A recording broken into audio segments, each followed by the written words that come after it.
Yekcyr.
Hey, Yekcyr.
Hey, Yekcyr.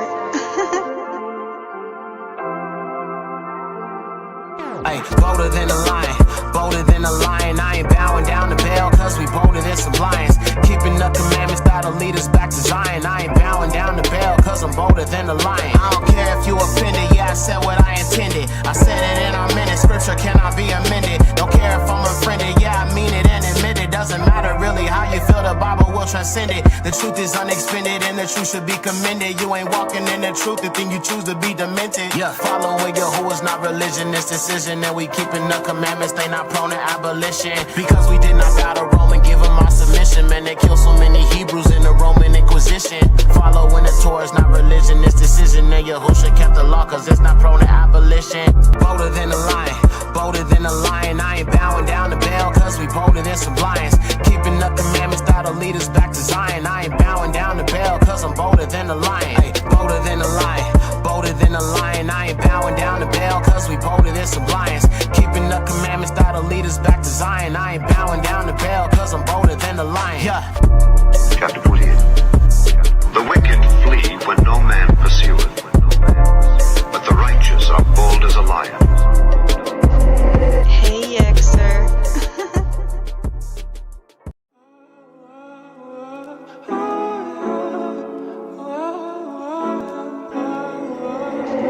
Hey, Yekcyr.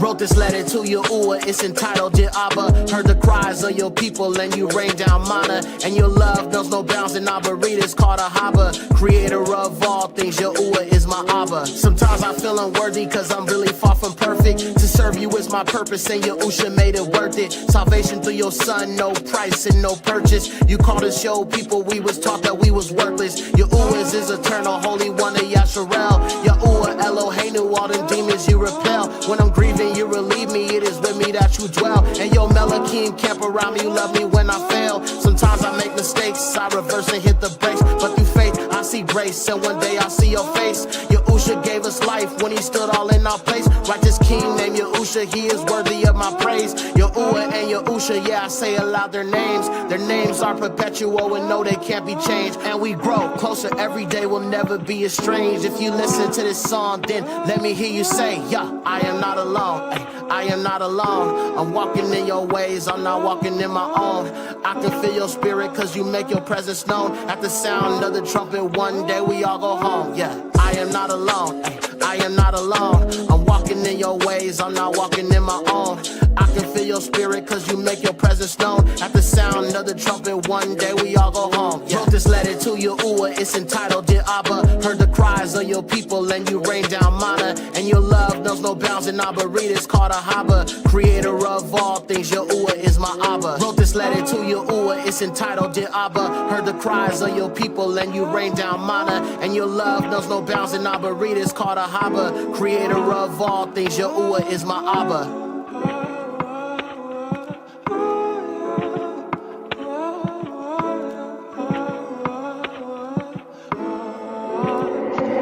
Hey, Yekcyr.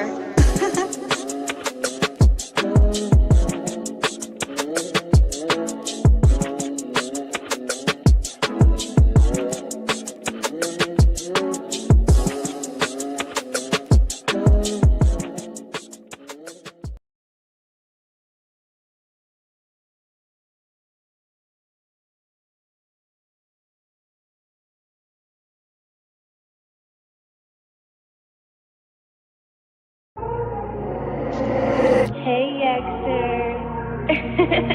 Hamanana, hey, Yahushayane. I'm a Yahushayane. Hamanana, hey, Yahushayane. Hamanana, hey, Yahushayane. Look, yo, I'm straight up Messianic. I believe in the blood, no Jewish doctrine gonna change it. The Negro ghetto gospel, that's the real good news. He will set the captives free, the enslaved will be loose. Liberation is freedom, bringing sight to the blind. Why Jesus was designed to keep your mind in the bind. The heathens all raging cause they know that it's time. Judgment coming on the heathens, birth rates on decline. Look, Edom, falling, Jacob, watching, Yahusha, Hama, Shiach, watchman. Lynched as a lamb, coming back like a lion. All praises to Yahuwah, the Allure of Zion.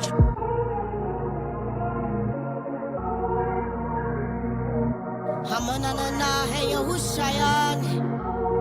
I'm a Yahushayane.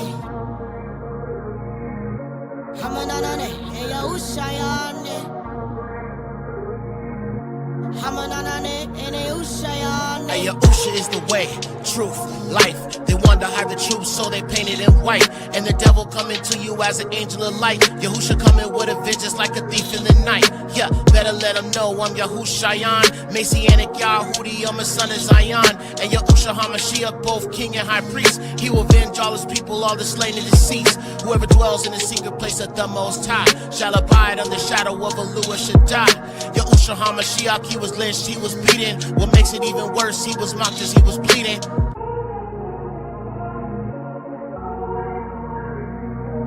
Hamanana, hey Yahushayan, I'm a Yahushayan. Hamanana, hey Yahushayan, Hamanana, hey Yahushayan, Yahushayan, Yahushayan, Yahushayan.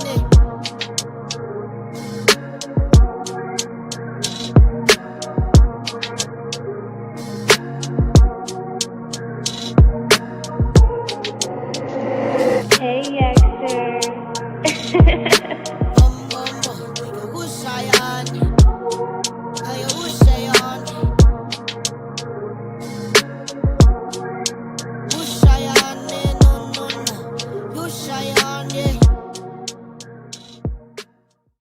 The vibe is like really chill. That song was real chill. I was feeling that song. That's I can chill to that, you know. All right.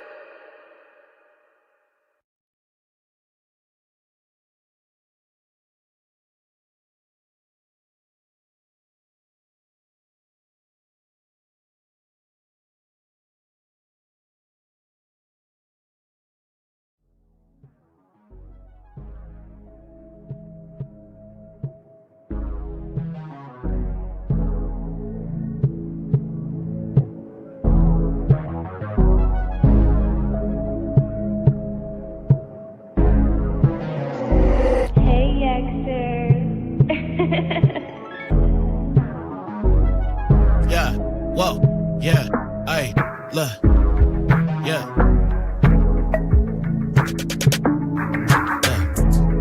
All esteem to Yahuwah, ay. He the highest, the allure, ay. Baruch Shamka, Yahuwah is the highest, Ualua Heka. Look, yo, I'm living out the Torah, ay, yeah. Ay, it's lit like menorah, ay, yeah. Alam Barak Hasham, Kakabur Abinu, yeah, my trust is in him. Yahusha HaMashiach, he the land that was lynched. He the land that was lynched. Yahusha HaMashiach, he the land that was lynched. He's hung from a tree of pressure, making more sense. Yahusha HaMashiach died a black man's death. The Romans want him dead cause he stood as a threat. Yahusha HaMashiach died a black man's death. The lamb that was lynched cause he stood as a threat. All esteem to Yahuwah, ay. He the highest, the allure, ay. Baruch Shamka, Yahuwah is the highest, Ualua Heka. All esteem to Yahuwah, ay. He the highest, the allure, ay. Baruch Shamka, Yahuwah is the highest, Ualua Heka. Hey, Yekcyr.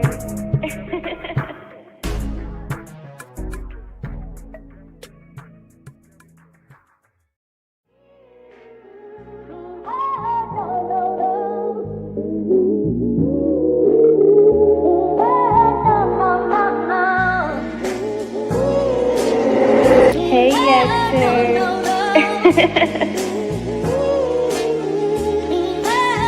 Yeah, hey. Yo, I rest on the 7th day as surely as it's Sunday. One path to Yahuwah and Yahusha is the one way. Narrow path, step and stay on track like a subway. Yahusha crack the sky with the Malakim someday. Dietary laws, ain't no eating swine flesh. Yahusha garment staining blood like the wine press. The heathens crying out, strong delusion, they the blindest. These heathens can't keep Jesus, not appease in the slightest. Feast days, moral laws, keeping the Shabbats. Don't follow the ways of Edom, by Yahusha's blood I'm bought. Jesus is a big Virgin Mary, don't need her. Yekcyr spin the block on the devil with the heater. Covenant keeper, the rule Ruach is my teacher. Yahuwah the creator, worship him and not the creature. Christianity can't be any same old difference. You call on pagan names and you call yourself bishops. Heathens in these camps, Jacob giving up his birthright. Hugged up with these nations, white bodied like a termite. Reject the Messiah, yeah, your doctrine is Jewish. Scum of the earth, cause that doctrine is sewage. Yahusha in the Torah, you can't see it, you foolish. Committed to your Yahuwah, it's a fact that I do this. You are my enemy if you an enemy of Torah. Destruction for the wicked, just like Sodom and Gomorrah. Yeah. Ain't no new ways, doctrine, no chakras, no auras. The Apocrypha, I read it, I explore it like Dora. I'm a strong black man with biblical values. Fulfill doesn't mean abolish, yeah, I'm quoting out Matthew. I'm not a patriot, I am fearing the lure. 24 and forever, my king is Yahusha. I don't care about America, she surely gon' fall. And the ops gon' hate you when you Kadashi you called. Yahusha 24, always and forever. To Yahuwah I surrender, my life has been better. Put no trust in no man, or you are a curse. All esteem to Yahuwah, ayy, I put him first, yeah. Whoa, ayy. Yahusha 24, ayy. It's Yahusha 24, ayy. Yahusha 24, Yahusha 24, Yahusha 24. All esteem to Yahuwah in the highest. Baruch haba Basham, Yahuwah. Baruch atah, King Yahusha.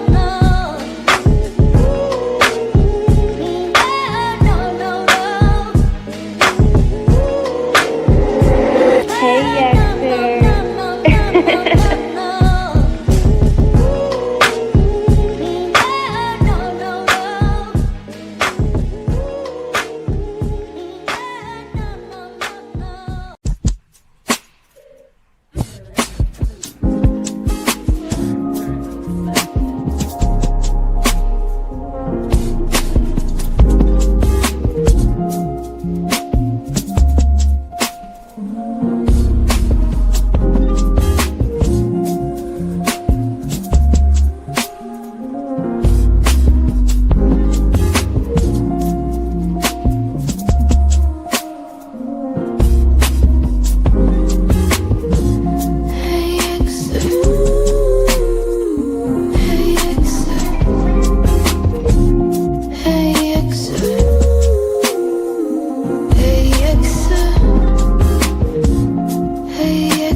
Shabbat shalom, family. All praises to the highest Yahuwah, Barak Yahuwah, Yahusha.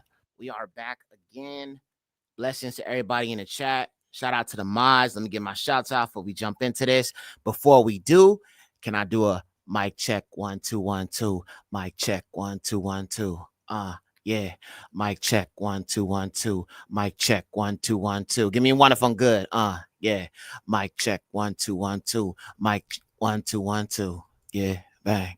Mic 1 2 1 2. Mic 1 2 1 2. All right, I'm good. I'm good. All praises. Okay. All right. For sure. Okay, cool. Shabbat shalom, everybody. Let's give a shout out to our moderators. Everybody in the chat, thank y'all for being here. All praises, Shabbat shalom, all praises to the highest, Yahuwah eternally. All right, so let's see. Yahudi Blue is here. Shabbat shalom, sister. Welcome back. We are gathered here today. Ba Shan Kadash, in the Kadash name of our Father Yahuwah. And it is a blessing to be here with you all. So blessings to you, sister. Shabbat shalom. Yummy is in the building. What's up, sis? Hey, I'm noticing something. One of our sisters pointed it out. I think it was I'm sorry, sis. I cannot think of your name right now, but I'm noticing that the names are changing. Like somebody mentioned it in the episode that I did earlier about how like email names are now becoming the norm with YouTube. I don't know what the heck is going on. It's weird. It's weird. It's weird. No, shout out to you, Adara. No, it was another sister who had brought it to my attention on the stream earlier. I can't remember. I love Yahusha. I think that's what her name is. I can't remember what her name is. Sorry about that, sis. I know you know I'm talking about you, but yeah, I just noticed that the names changed for some reason, which is kind of weird, but I guess. All right, so Lakini Yam. Shabbat Shalom, sister Adara. Good to see you. All praises to the highest Yahuwah. Bianca, Shabbat Shalom. She says, yeah, YouTube switched to usernames displayed only because it's more unique and can't be duplicated like a display name. That's what YouTube explained. Ah, gotcha.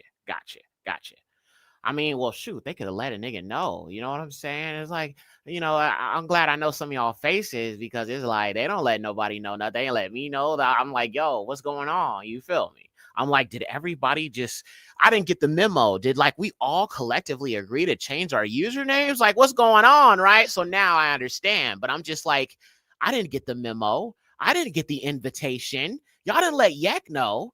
You feel what I'm saying? But that's how YouTube is, family. To be real with you, they always like change stuff overnight. They don't let creators know. You don't end up finding out until after the fact when you're, you know, going through the throes of using this platform. You'll realize, oh, that they changed this. Oh, they changed that. Oh, they updated this. But they don't let you know. You know what I'm saying? Because they don't give a damn about letting people know. You feel me? But yeah. All right. Let's see. Who else is here? Zakar Yahu Yasharah. What's up, Aki? Shabbat Shalom to you. Let's see. Queen Raya. Shalom, Queen. All praises to the highest. Blessings to you. I hope you are well. Shout out to Hezekiah. I believe he is with us. I think I saw him here earlier. If he's not, you know, shout out to him. Shabbat shalom to him, to the young Yahudi in the chat. Blessings to you, sis. Let's see. Dennis, what's up, Big Ak? All praises to the Most High. Shabbat shalom to you, Aki. I hope you are well. Blessings to the highest Yahuwah. Bahasham. Yahusha. Dark Kid is in the building. What's up, Aki? Shabbat shalom to you. Kim Terry, Shabbat shalom, Aki. Shout out to you. Shout out to the wifey. Hope you are doing well. All praises to the highest. Welcome back. Welcome back. Good to see you, Big Ak. All praises to the highest. Let's see. Is there anybody else in the mods that I did not get? I think I got everybody. Yeah. Okay, I think I got everybody. Okay, for sure. All right, so let's give a shout out to our regulars. So let's see. Kenny in peace. Shabbat shalom to you, sister. Welcome back. Good to see you. Our beloved Ak Justin Zadok Yahoo is in the building. Shalom Yasharal. Shabbat shalom, Aki. Staying Stoic is in the building. Shabbat shalom. Let's see. Trisha Favors 935. All praises to the highest. Yes, Yada Yahoo. All praises. Dara Yahoo. Love that face. Black King. Yeah, Yahoo Shayan. All praises to the Most High. Had to use, you know, that symbolism. You feel me? All right. True Hebrews is here. Shabbat shalom to you. Love Twanda is here. Shabbat shalom, sister. Good to see you. Let's see. Abi Yahoo. Dang, it's got I'm like, I don't like this, bro. They got y'all's government all out in the open, and I don't want to, you know what I'm saying? I don't want to be putting y'all out there like that. You know what I'm saying? So it's like, okay, after today, family, just go to your settings under YouTube and just try to make sure you can tweak it to your liking, because I don't know if y'all want y'all names, you know what I'm saying, being put all out in the open like that on this platform. You know what I'm saying? Listen, let me just make it clear. I got a lot of them, you know what I'm saying, fallen seed people who watch me all the time, bro, and they don't like me, and they watch me to hate watch me.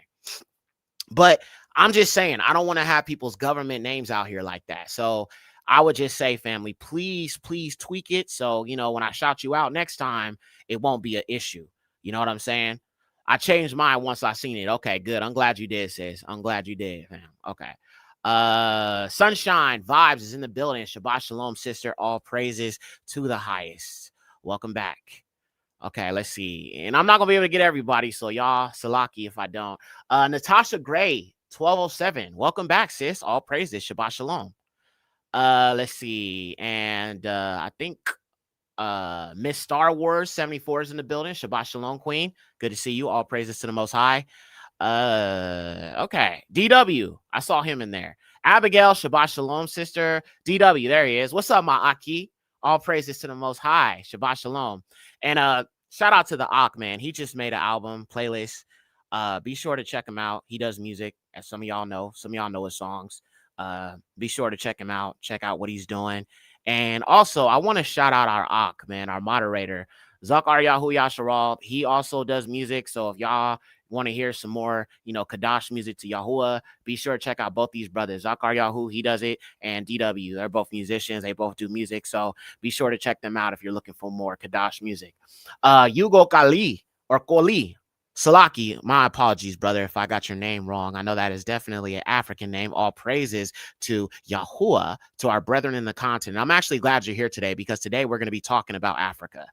You know what I'm saying? And, to our people who are watching, who are in the continent, feel free, if you're on the live, to, give a little bit more insight and information. Obviously, our people who are in the continent, they know better than I do about African history. And I want to be very gentle with this.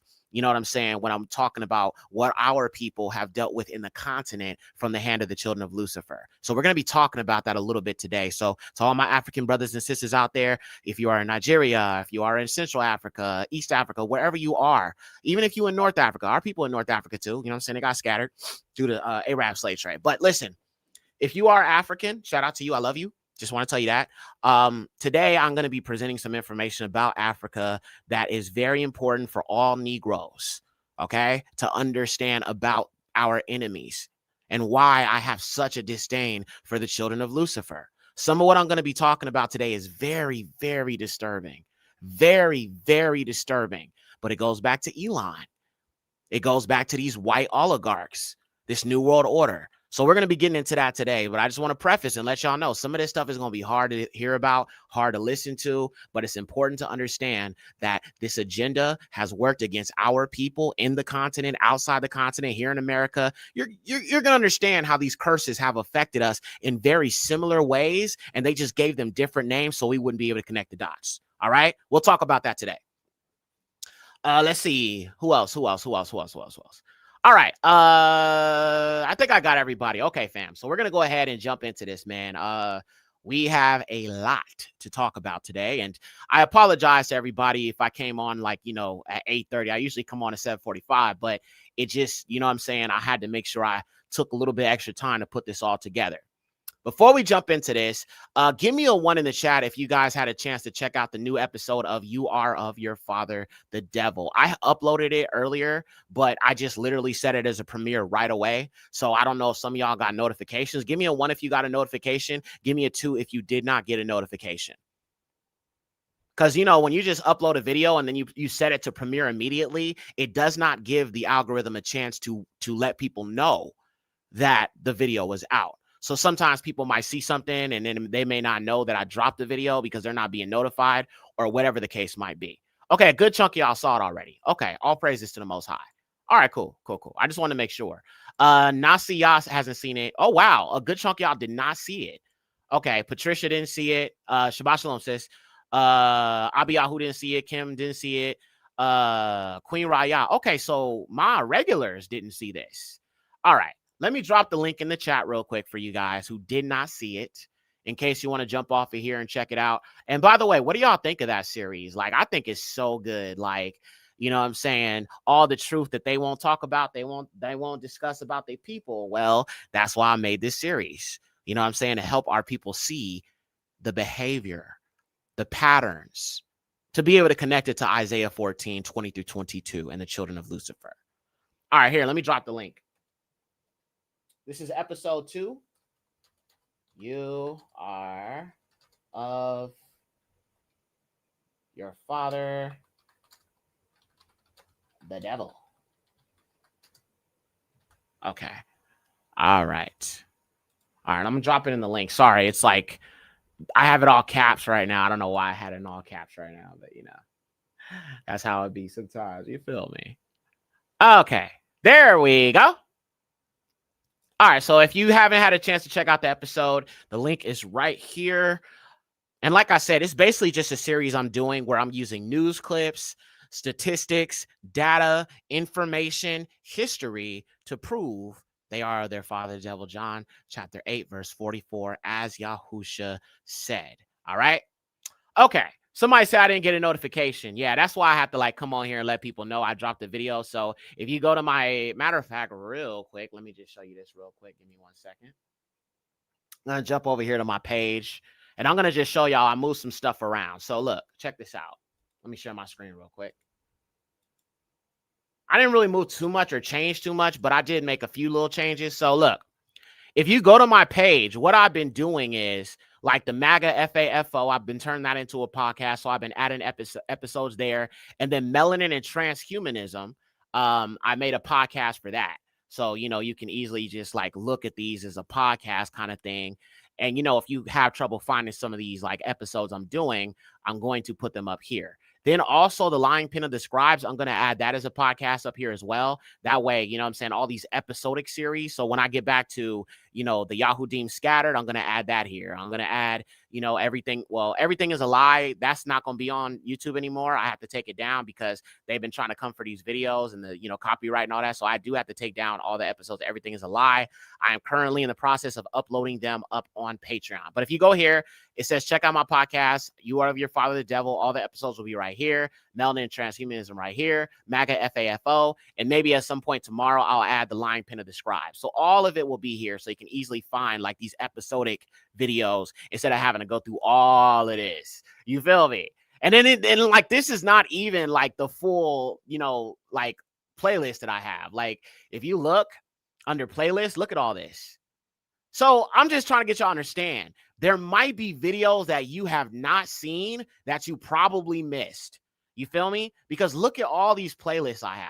So many of them. I mean, this is like, I think in the year I've uploaded like, I don't know, like maybe like almost 300 videos. So yeah, just be sure to go through the playlist and check out some of the stuff. But I will be taking down Everything is a Lie from YouTube and doing it to Patreon. So I'm still uploading the episodes. One more announcement before I get started. The lamb that was lynched. The lamb that was lynched. I have taken it down from YouTube and Patreon.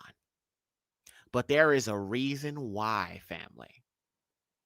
There is a reason why. I have taken it down. Well, I haven't really taken it down. It's still up, but it's not able to be seen. The reason why I took it down is because I am currently working on a 4K quality version of the film. A 4K quality version. I'm talking about super, super, super high quality. I'm talking about theatrical high quality. I'm talking about Amazon worthy high quality. I'm talking about possibly win Independent Movie of the Award quality, family. So I will be re-releasing the film in 4K here on YouTube. But not just that. I will be releasing the album or the soundtrack that goes along with the movie the same day. It's going to be the biggest rollout I have ever done. I've never done something where like I release an album simultaneously with a documentary. And I might do that with the Yahuwah documentary. Like I want to do that with the Yahuwah documentary. Depending on how this goes with the lamb that was lynched, because it's about Yahusha, it would make sense to set the stage for the Yahuwah documentary. So I might do an album for that. You know what I'm saying? It depends on how well this goes. All right. Now, give me a 1 in the chat before we jump into it. I need to like, you know, talk with my audience to see if this is going to work. Give me a 1 in the chat if you would support getting like a package. And what I mean by that is you can get, the package will contain a DVD of the high definition 4K version of the Lamb That Was Lynched movie. You'll get the album, and you will also maybe get some stickers and some other stuff, you know, and maybe some merch or something like that. I'll throw in like a little bundle or package or something like that. So you'll have shirts, you'll have hoodies. And because it's getting around that winter time where it's getting real cold, I'm gonna have some hoodies with the Lamb That Was Lynched. Listen, stop saying Yahusha. Like, I know y'all don't say this, but this lie about Yahusha being hung from a cross, that needs to be thrown in the garbage. When you start presenting to our people, Yahusha was lynched and hung from a tree. You destroy the Christian doctrine. You destroy the lies of Christianity and the way in which they presented to us Hamashiach. The lamb that was lynched needs to be something that is known and understood by Negroes, our people, family. Look at all these tree hangings that are happening. What if you told them people, well, you know, the Messiah was lynched too. You know that he took on that curse for us, right? You know that Deuteronomy 28 can be done away if you believe upon his name, not Jesus. Bahasham Yahusha. Acts 5:30, 1 Peter 2:24, Acts 10:39. Straight up. All praises. So yes, this film and this soundtrack, whatever you want to call it, it's all going to be released at the same time. And I'm going to be doing physical stuff. So if y'all would support it, bro, I'll totally do it. All right, let me see. I see ones. And like I said, I'm doing it for our people, man. I want to wake our people up, man. Our people are dealing with too much. They're confused. They don't know what's going on, man. The only answer is Yahusha, man. The only answer is Yahusha. And as we as the Nazarene and the chosen of the Most High, we got to get our people to wake up by any means necessary.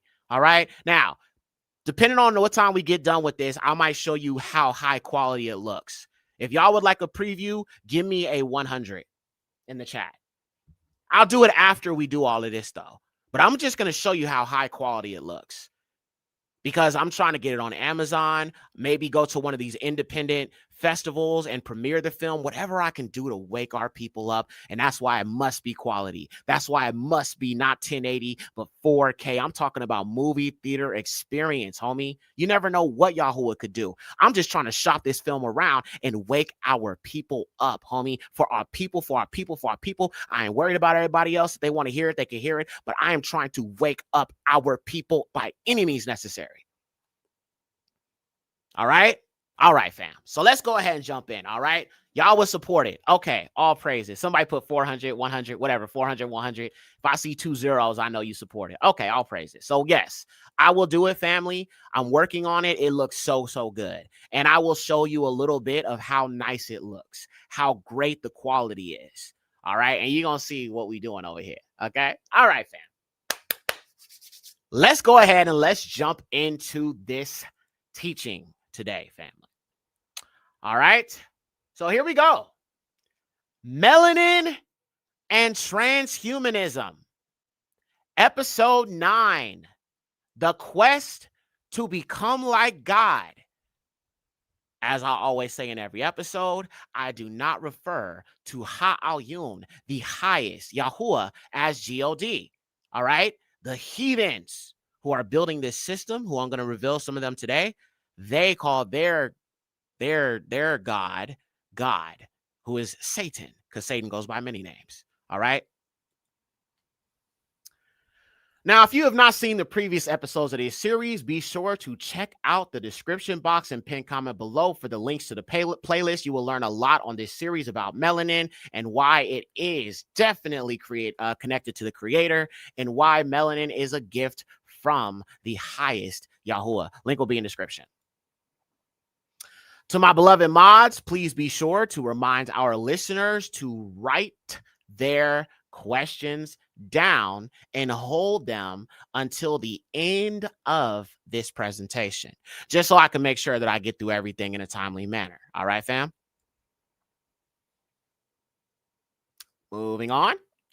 In last week's episode, and the previous to that one, we had discussed the increased skin cancer and melanoma rates on a certain group of people. I think y'all know who that is. We also talked about how Elon Musk, who is the face of this transhumanist agenda, is building a supercomputer he calls Colossus, right in Memphis, where many of our people are. It is my theory, and again, this is just my theory, that this AI platform, which is what he's building in Memphis, the supercomputer, and the company connected to it is called Colossus, but the company in which he's developing this supercomputer system is called XAI. It is my theory that this XAI platform he is building in Memphis is to somehow discover the missing link between melanin and AI today. We will be taking a closer look at Elon and his agenda in this particular episode. Now, if you missed the last episode, I'm going to give you just a little bit of a refresher, just so you can understand that this is a problem in Memphis. Elon Musk is building this supercomputer, and the people, our people of the area, are getting sick. It's putting off dangerous gases. It is hurting our people. It is harming our people. Now, you have to ask yourself a question, family.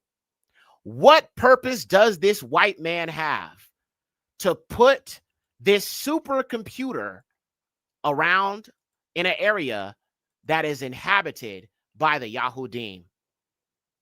This is why I'm doing this series, because I fully believe that melanin itself is what connects us to the creator. And in order for AI to become what they think of as so-called godlike, quote unquote, they need that melanin. They need to connect to that divine essence Yahuwah has placed upon creation. The signature that Yahuwah has placed upon all creation is melanin. All right. You don't go to a toy store or KB Toys or Toys R Us. I haven't been to the toy store in so long. I have no idea, right? Wherever you go to get toys, if you go to a store right now and you buy a coloring book, you know why it has value? It has value because it's black and white. And you buy that coloring book for your babies so they can add color to it. Give me a one if you agree that without being able to add color to a coloring book, it has no value. Give me a one if you agree with that. Let me know in the chat.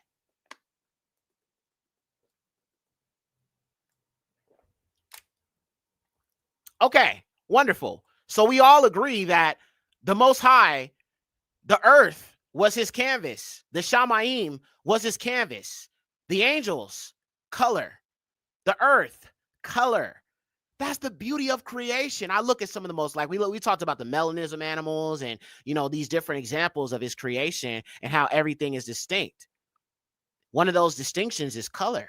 You know the difference between a red robin and a blue jay. You know the difference between a dang rabbit and a hare. You know the difference between a crocodile and an alligator. They look different. They are all distinct in their own way, coming from the same family, right? So you got tigers and then you've got lions, both from the cat family, the feline subgroup, but all the less different, but unique in its own personal, unique way. That is the beauty of Yahuwah's creation. All right.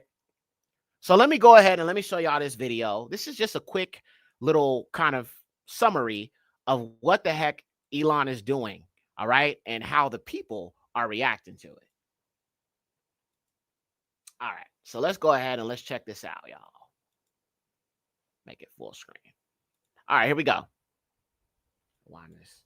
I'm currently outside of XAI, which is the new supercomputer that the South African scammer has put in my hometown of Memphis, Tennessee, specifically in South Memphis, which is the blackest, poorest area of Memphis, Tennessee. So it smells terrible out here. The stench is horrible, and that's because of the air pollution that is going on. We know that there's about 35 gas turbines being used by this facility right now, and the Southern Poverty Law Center believes that that is a violation of the Clean Air Act. But on top of that, this facility requires about 1 million gallons of water per day to cool down the supercomputer.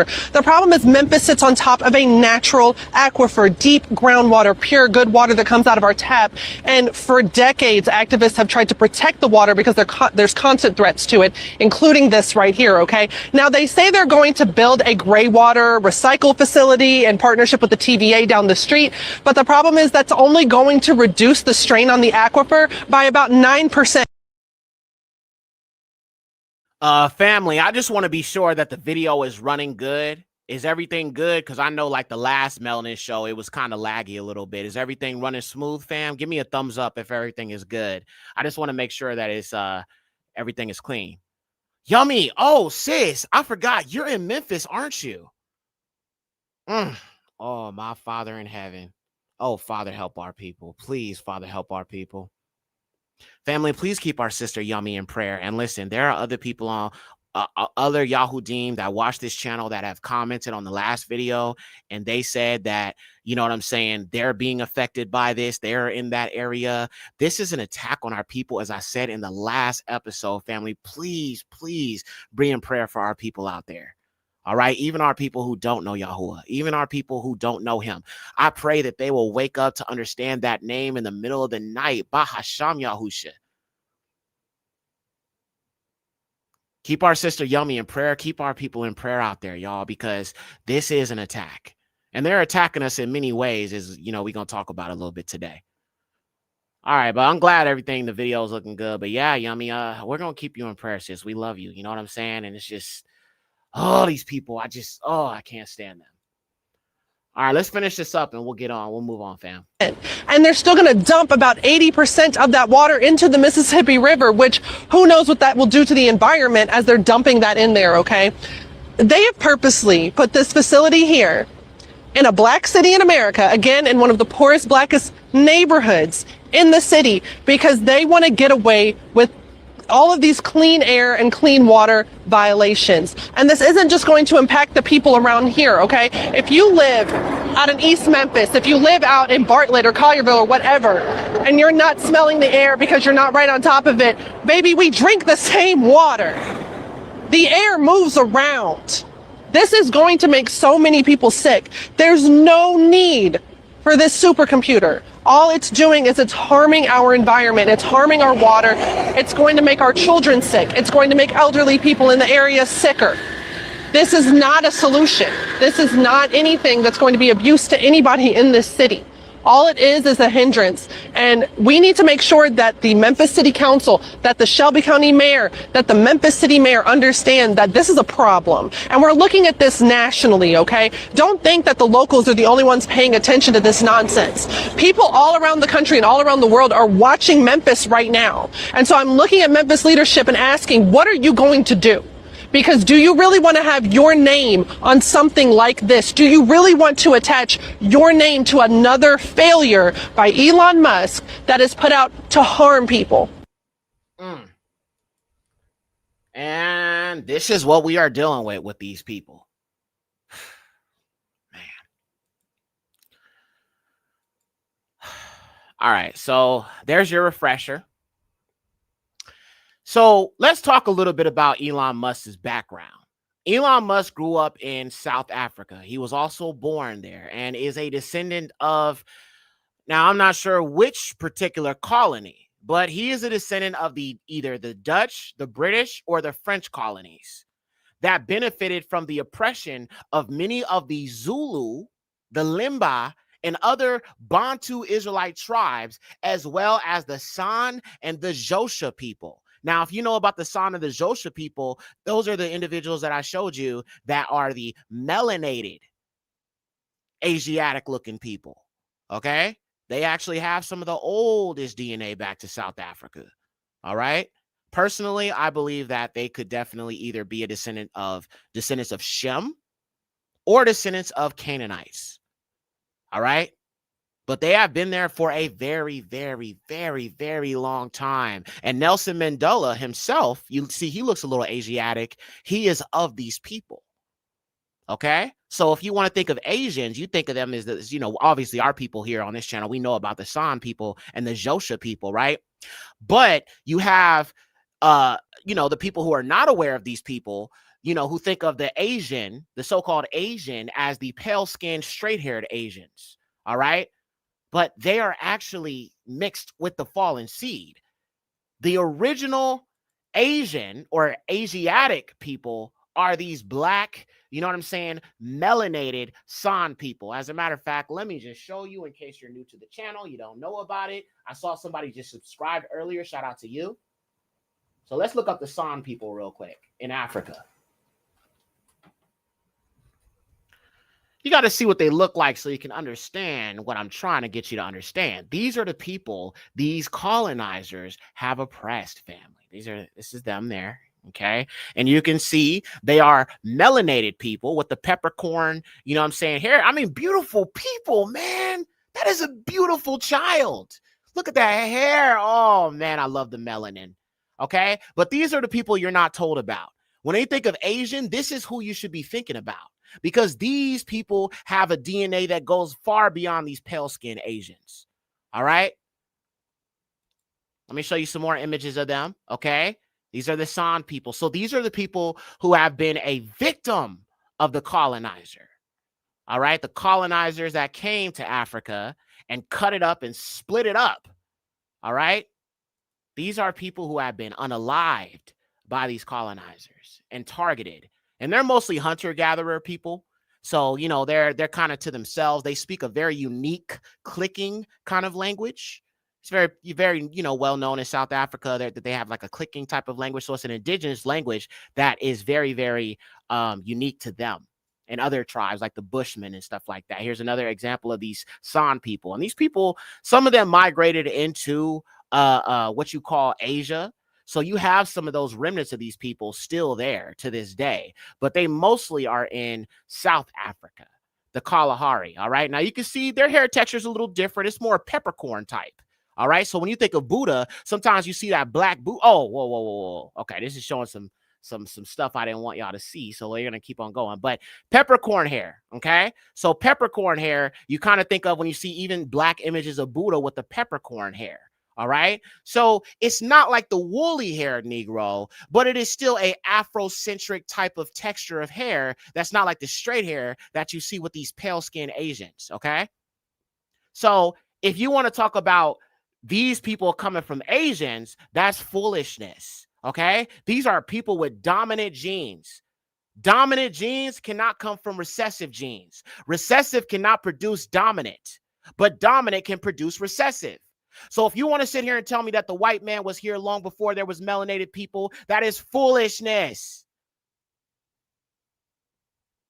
Melanin, people with eumelanin in their skin, have mostly dominant genes. And as I said, through the intermixing over years, there could definitely be some recessive genes in there for sure.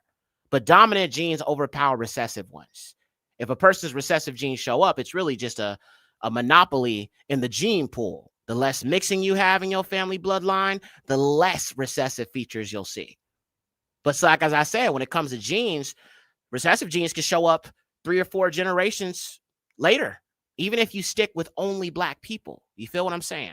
But yes, these are who the so-called Asians came from. Wow, look at that face. Beautiful. Look at those. You see that dark or kind of like a lightish brown, not like a light brown, but a dark brown. You see that heavy, beautiful, dark pigment in those eyes.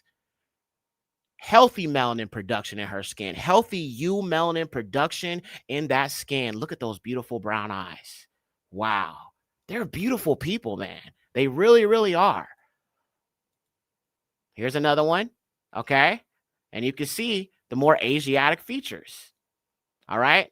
So these are the San people family. And, you know, again, you have like the Xhosa people, you have the Bushmen. All of them are connected to these tribes of people who have been in the continent, but they have been a victim of the apartheid South Africa, which we're going to be talking about today. And that also includes the Israelites. Now, these people are not Israelites, okay?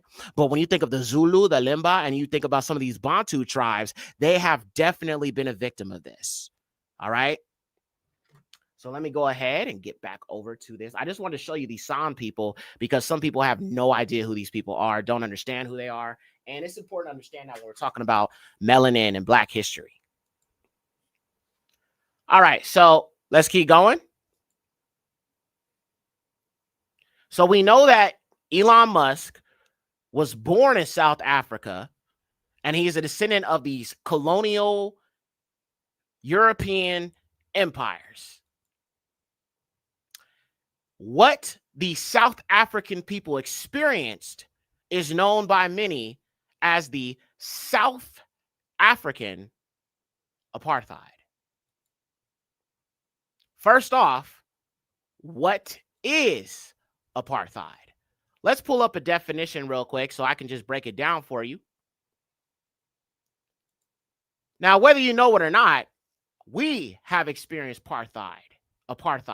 Maybe not in South Africa, but it'll make some sense as we break it down, all right? So apartheid in the dictionary definition is described as racial segregation, specifically a former policy of segregation and political, social, and economic discrimination against the non-white majority in the Republic of South Africa. Note, the extreme racial segregation of apartheid lasted from 1948 to 1994 and included such restrictions as where people of certain races could live or own land, what jobs they could hold, and who could and couldn't participate in government. The second definition would describe it as separation or segregation, cultural apartheid, gender apartheid, social apartheid, so on and so forth. Okay. Continuing on, I just wanted to show you that definition there. Continuing on here, apartheid is segregation, discrimination, and mistreatment of non-white people. South Africa under apartheid, which I said ran from 1948 to 1994, was a system of legalized racial segregation and white minority rule. Black South Africans were denied political power, land rights, resources, meaningful economic participation, while the white minority controlled much of the economy and the land.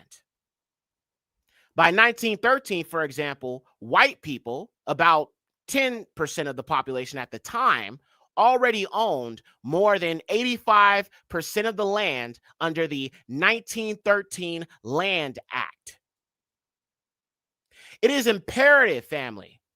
Let me say it again. It is imperative that you understand many of these colonizers supported the Nazi regime in Germany.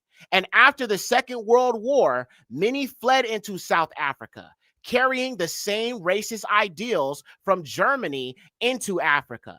Some Germans fled into different parts of South Africa, such as Namibia, South Cape, and Pretoria, South Africa, where Elon Musk was born. Now, let me just show you something real quick here. So I'm going to go ahead and I'm going to pull up this map because I want to just kind of illustrate it for you to our people who may not quite understand how this, works when it comes to talking about the situation in Africa. All right. So look, this is Africa, as you know.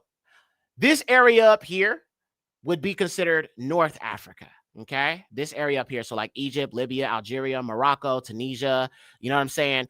All of the area above the Sahara, because once you get down here, you're in sub-Saharan Africa. Okay. Now let's zoom in.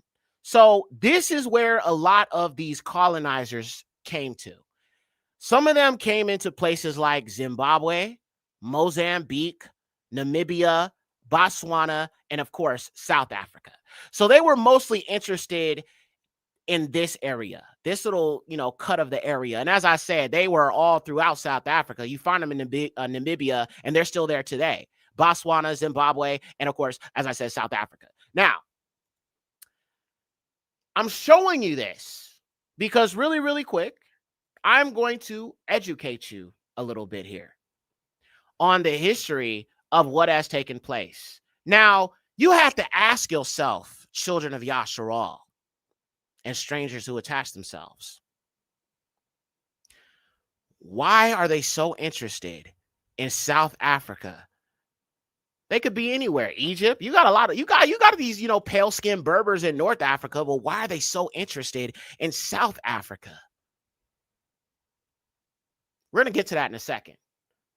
Real quick first, I'm going to show you a video of these white people and the German genocide against the African people. Let me say it again. There was a German genocide against the African people of South Africa. And I'm going to show you a little bit about that. So, and this right here is what took place in Namibia.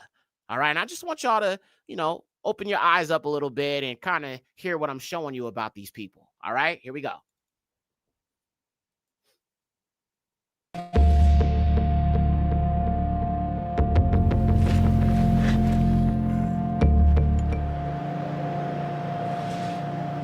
Fair use, YouTube.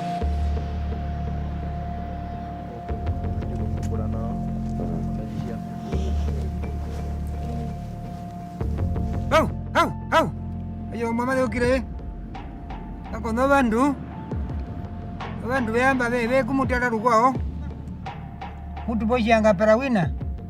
Okwepa. Even though there are no headstones, hundreds of people are buried here. This is the gravesite. You will see those small heaps of sand. These are actually graves. If we were to dig just with my hand, we will come across bones. This land became a makeshift graveyard when Namibia was a German colony. The burial was done by the German soldiers. There was no proper burial, no respect whatsoever to the dead. From 1904 to 1908, after a German general issued an extermination order, soldiers killed an estimated 100,000 people from two ethnic groups, the Herero and Nama. Many survivors fled, but Germany threw the rest in concentration camps, previewing techniques later used in the Holocaust. All this area, it was the concentration camp going into the sea. 30,000 people were kept here. Many of my family members were held in concentration camps.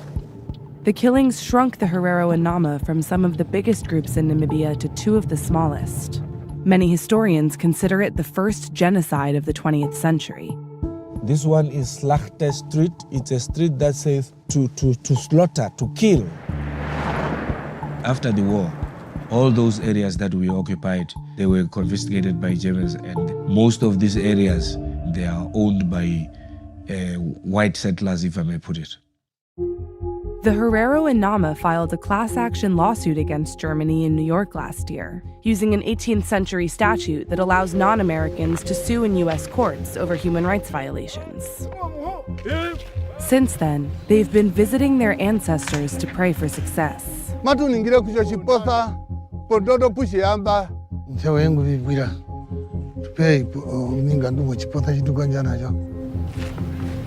But the Herero's ancestors are buried next to German soldiers. It has been written there in German, the so-called heroes, because they killed our grandmothers and fathers. We hope to get an apology from the Germans.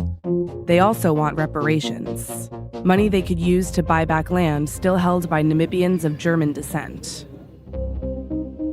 Today, white Namibians make up 6% of the population, but they own nearly 60% of the country's private land and don't want to give it up.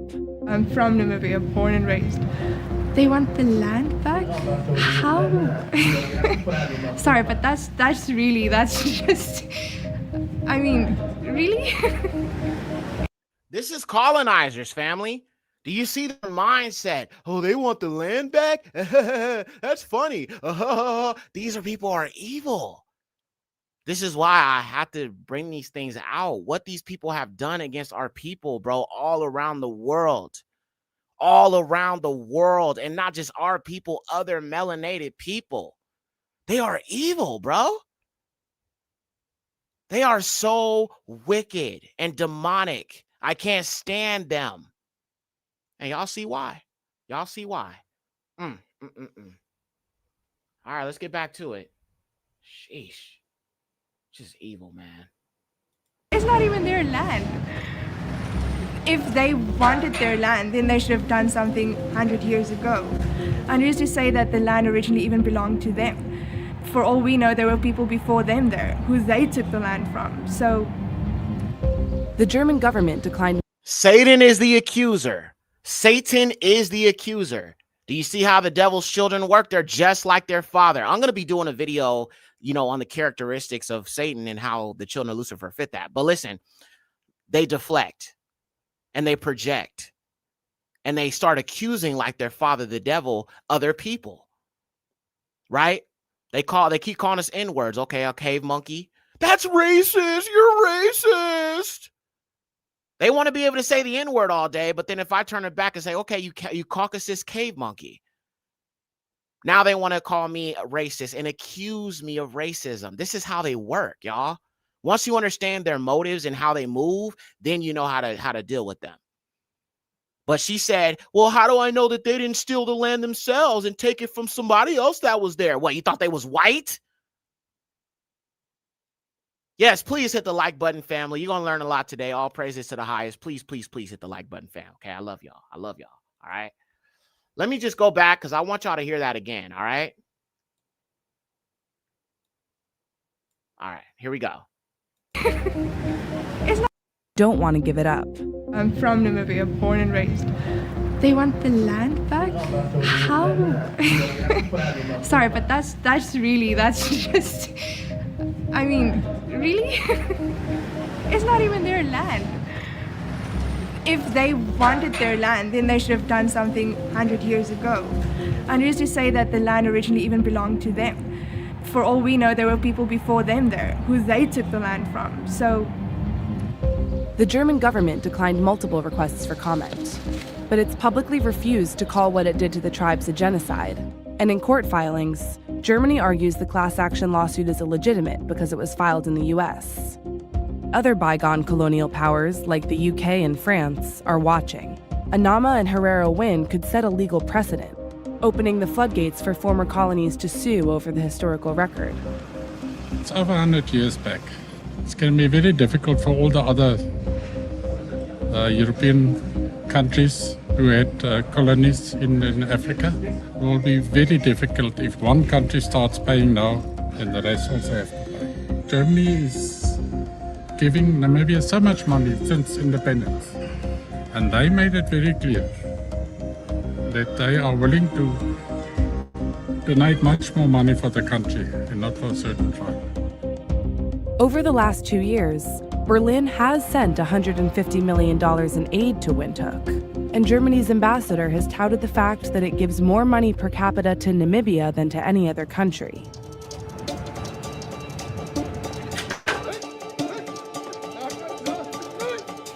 People from the Herero diaspora gathered at a recent hearing in Manhattan.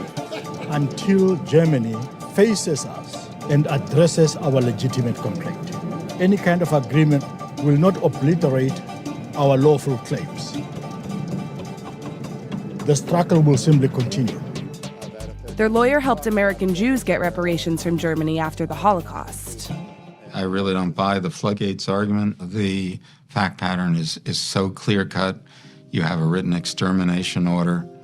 There's really no defense that, well, you know, we were just putting down an uprising and maybe we were a little excessive, but it wasn't a genocide. Here you have a written policy. It's the only written policy of extermination that I'm aware of. I don't know of a stronger case than this.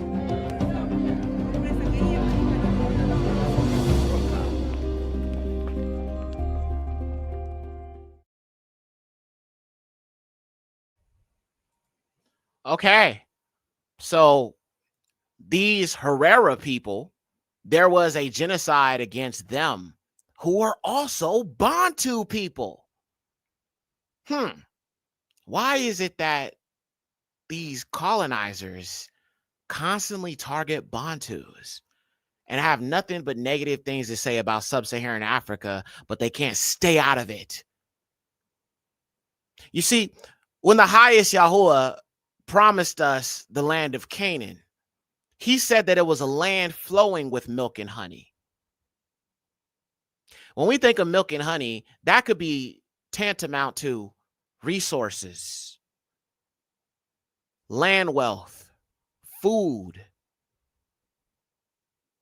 and many, many other types of resources that would help our people to be able to survive on our own, do business with each other, help each other, barter with each other, sell with each other, and treat our people right. This is why Yahuwah gave us the Torah before we went in the land. So before we went into the land of Canaan, we knew exactly how to deal with each other, treat each other fairly, take care of our people.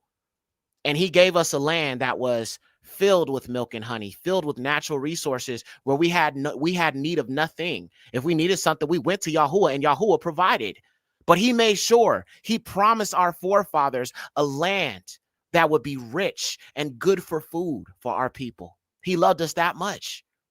He loved us that much. But there was tribes there, and I won't get too much into it today, but there were tribes from these Indo-Europeans who were in that land. that were giants that we had to overtake, that Yahuwah said, show no mercy to. Do not marry them. And guess what? Our people are still marrying them. Isn't that crazy? But we won't get too deep into that today. Everywhere these people go, there is trouble. Every place that they set their foot on, there is destruction and chaos when there are melanated, melanin people living there. They still kill and destroy. Now, as I said to you guys, there was Germans and Nazis in South Africa.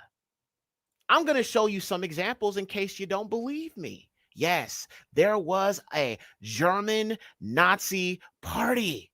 Listen to this. Look at this.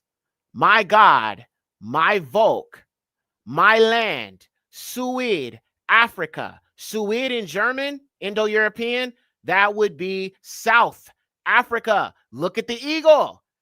Has not Esau exalted himself as the eagle? I will send a nation against you who will come upon you as swift as the eagle, the double-headed eagle of Freemasonry. Are y'all starting to see the symbolism?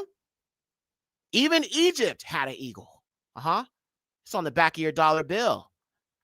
It's the bird. It's the animal that represents what you call America, Babylon. Esau does not hide his symbolism. If you know Esau, you know that the eagle is connected to Esau. But yes, family, you had Nazis that created this apartheid regime to destroy, colonize, and steal from the African people that were already there. Let me show you some more. Look at that. Now, I cannot pronounce this. I am not a fluent German speaker. The only Indo-European language I speak is English. Most of us speak Indo-European language, which is English. Okay? So pardon my pronouncing if I don't say this right. I'm going to try. The Asi Wagbranweg. Asi Wagbranweg. Oh, it just sounds weird coming out of my mouth, bro. No diddy. Okay? So this is this guy right here. He is the one who founded this German Nazi, overtaking of Namibia, which is what those Bantu Herero people were talking about. They feel like these white Germans owe them for everything that they've stolen from them. Yeah, this is the seed of the devil. All right. Now, let me show you something else. And we're going to get on. I'm going somewhere with this. Is why I'm showing this to you guys. And I just want it to be understood. Let me show you one more example. That same party had this as well. Look at this. This is in South Africa. Look at this. South Africa, my friends. South Africa family. They had a Nazi party or an offshoot of the Nazi party in South Africa that brought about this apartheid. Yummy said the only word I can pronounce is the. I feel like I did decent. I mean, I've studied German language a little bit because I'm, understanding the fallen seed and the Indo-European languages. I've been definitely studying, German a little bit more to, break these things down. But look at that. Now, notice on the stage, on that white banner, it says the boar. Do you see? The white people have tried to push this lie of white genocide. They've been trying to push this lie that the South African people and, Malema, shout out to Malema, brother Malema of the EFF, the Economic Freedom Fighters, all praises to the Most High. The reason why they were singing that song called Unalive the Boer or the Farmer is because these boers or these farmers were Nazis. Family, they were Nazis. And they're not telling you that. Elon Musk never talks about what his people did to the South African people. But just like the children of the devil, they point the finger at everybody else and refuse to take accountability for the evil that they have done to the Herero people, as well as the San people, the Zulu, the Lemba, and many of these Bantu people. So, in my personal opinion, Malema ain't wrong. Malema ain't wrong. But the children of Lucifer, they ignore these things. Let me see if I can pull up that video. Y'all know I made a beat with that sample. Let me pull up that famous video. I sampled it, bro, because it was just so catchy. It was just so catchy, bro. I was just loving it. I was like, yeah, this is a bop. This is a whole bop. So let me pull up the video that a lot of people, these white people on Twitter were crying about and saying, he's calling for our genocide. He's saying he wants them to unalive us. I'm saying? All that goofy stuff. But like I said, these same people, they never talk about what they have done to the African people. It's just like what we experience here in America, right? They, after 400 years of subjugation and mistreatment, we are now pushing back against the history, the lies, the white supremacy, the white Jesus, the Christianity, all of that. We pushing back against it. And now when we tell the truth, now again, they're saying we're racist.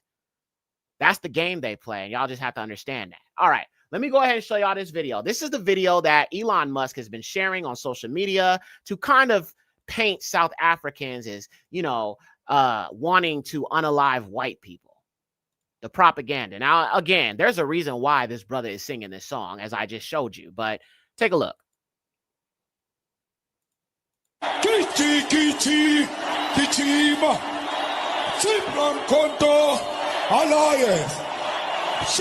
kill Yamaza.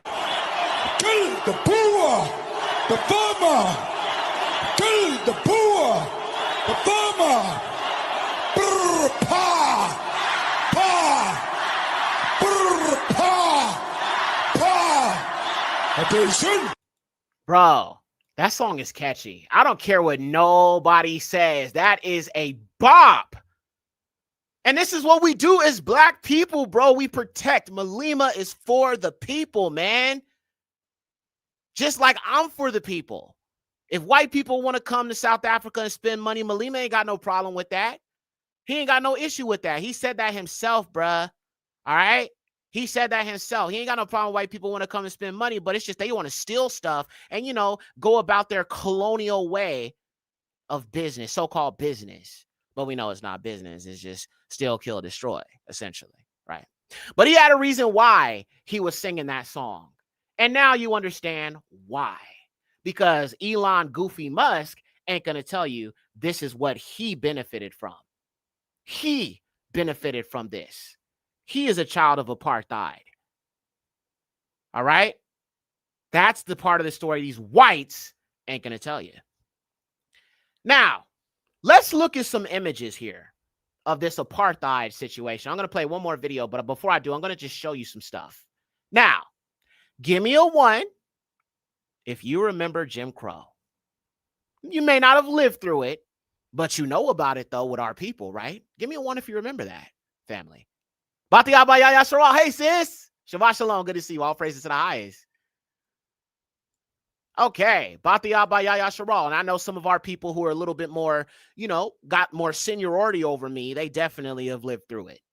All right. So we all know about that. Okay. All praises to the highest. That goes without saying. Okay. Well, let me show you something here. So let's just look at some images of Jim Crow. The segregation that took place with our people, right? This is early 1950s South, the South of America. It's the South. In the South, this is what was taking place, right? During the Jim Crow era, right? Let me show you another one.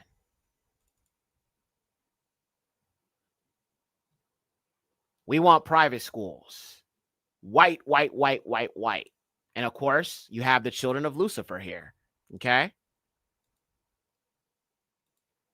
Now let's look at another one. All right. I'll pull up this next one for you. Here's another example of Jim Crow with the segregation. All right. White men, no colored men. All right. We had to go to certain water fountains to be able to get a drink of water. We couldn't go to white only water fountains, couldn't go to white restaurants. Segregation, right? Let's look to this. So again, I'm showing you another example of this. Jim Crow.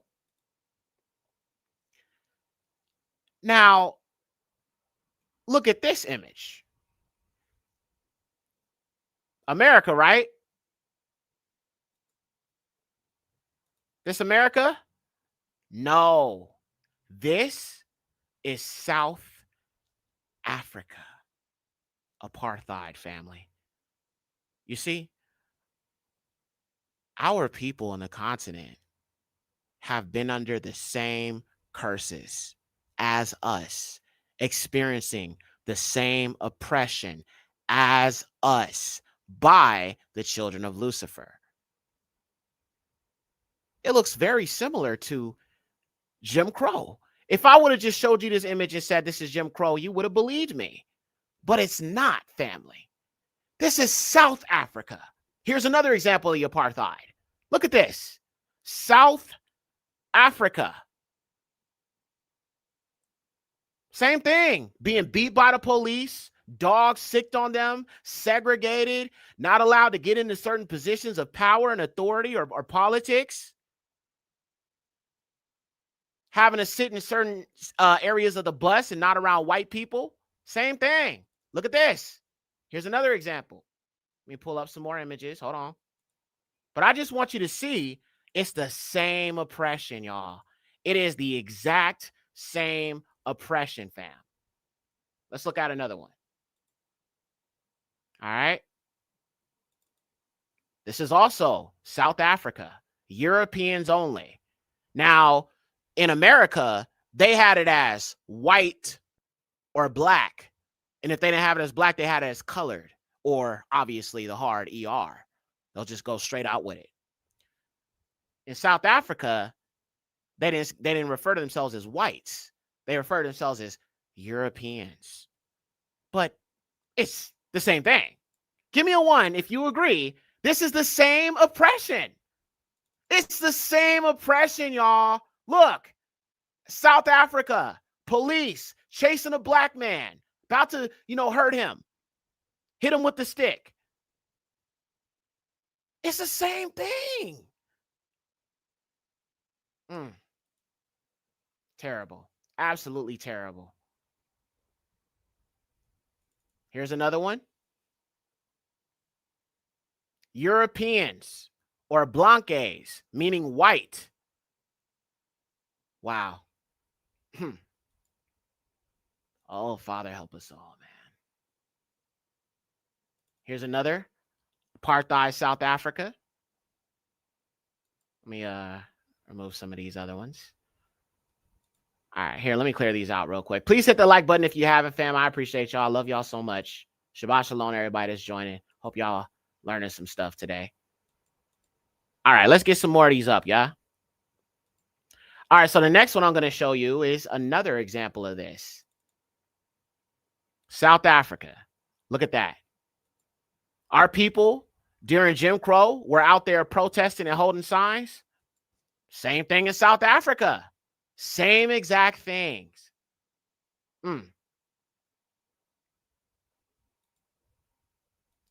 Wow. Oh, my. All right, I got a few more I'm going to show you. Here's another example. South Africa. And look how they treated us. They treated us the exact same way, y'all. The exact same way. Look at how they got this man. He got his hand around that man's neck. Man looked like he about to pass out. This is an evil that they have. And again, how can a person like me be wrong when I understand history and what these people have done? There is no history of whites ever doing anything good for black people. There is not a single example in history. I'm not talking about a white man giving a black man money if he's on the ground, homeless. I'm just talking about the resources that they've had and how they've used them to oppress us. Not help us, oppress us.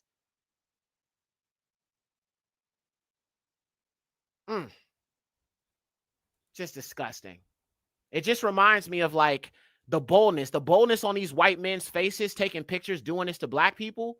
is the same thing I think about even with George Floyd and Derek Chauvin and how he had his knee pressed on that man's neck and he just stood there and looked at him, looked at the camera, didn't care he was being filmed.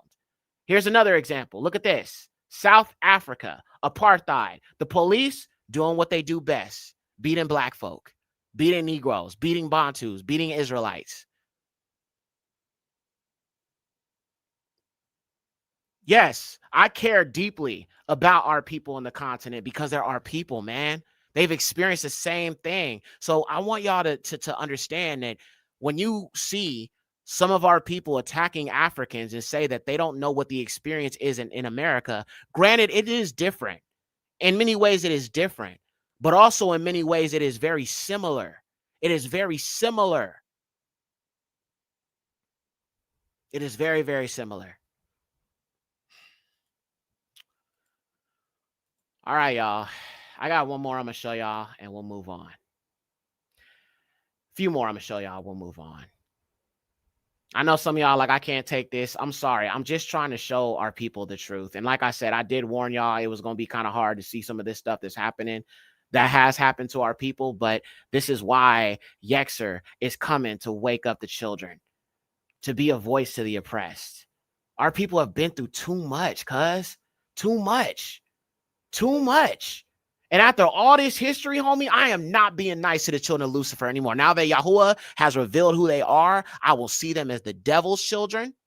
They are no friend to me.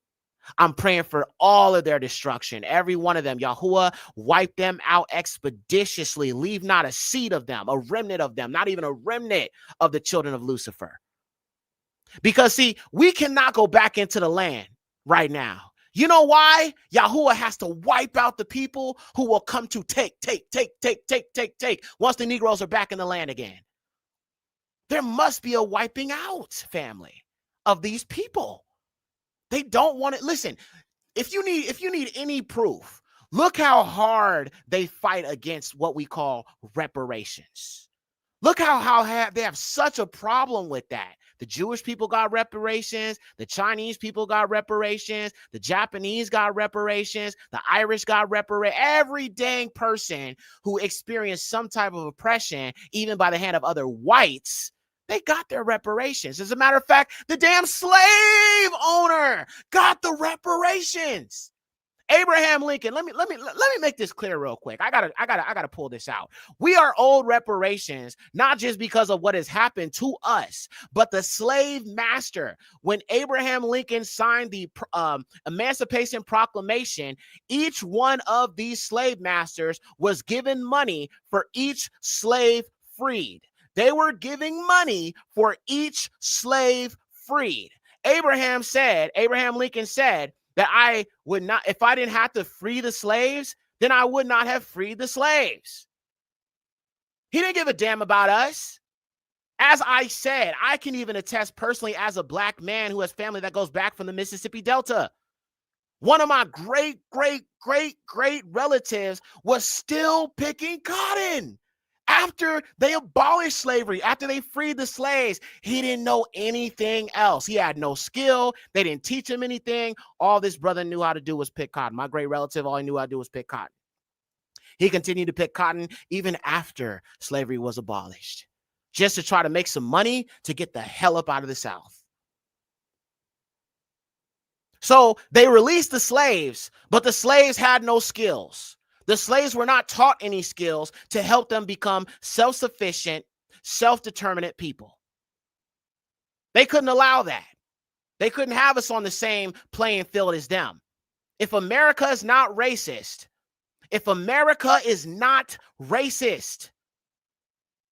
then why not have us on the same playing field?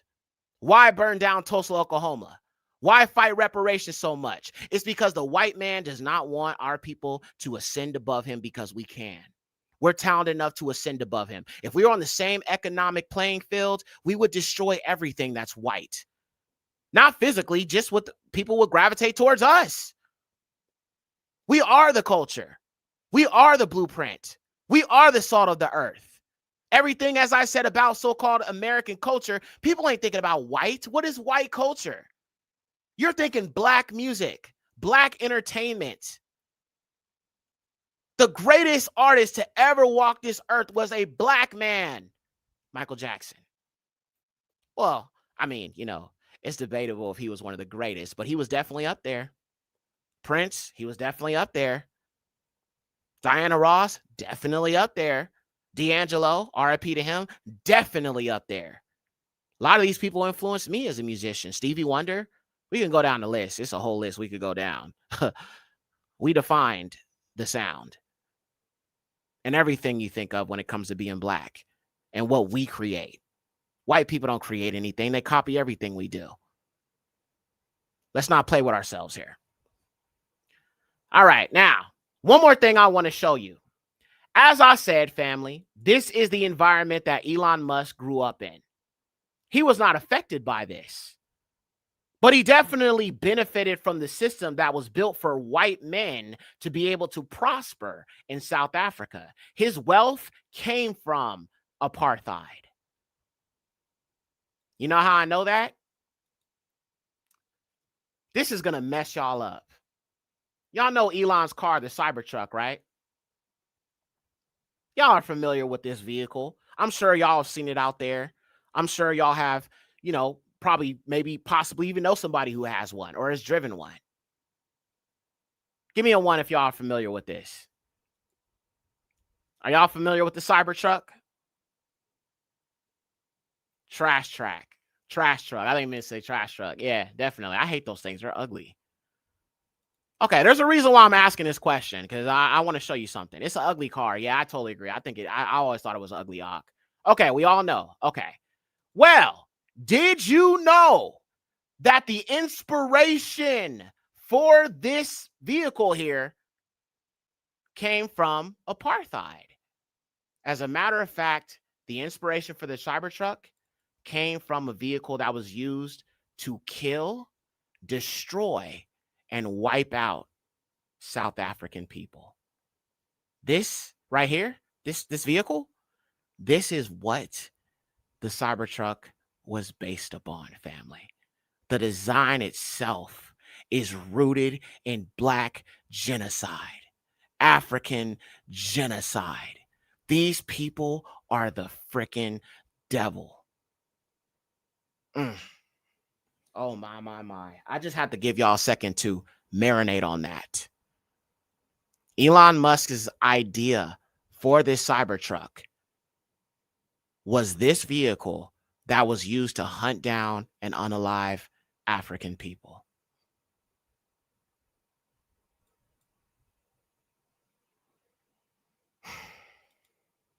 We are dealing with demons, family. Demons walking in flesh. Now, let me show you this quick video real quick.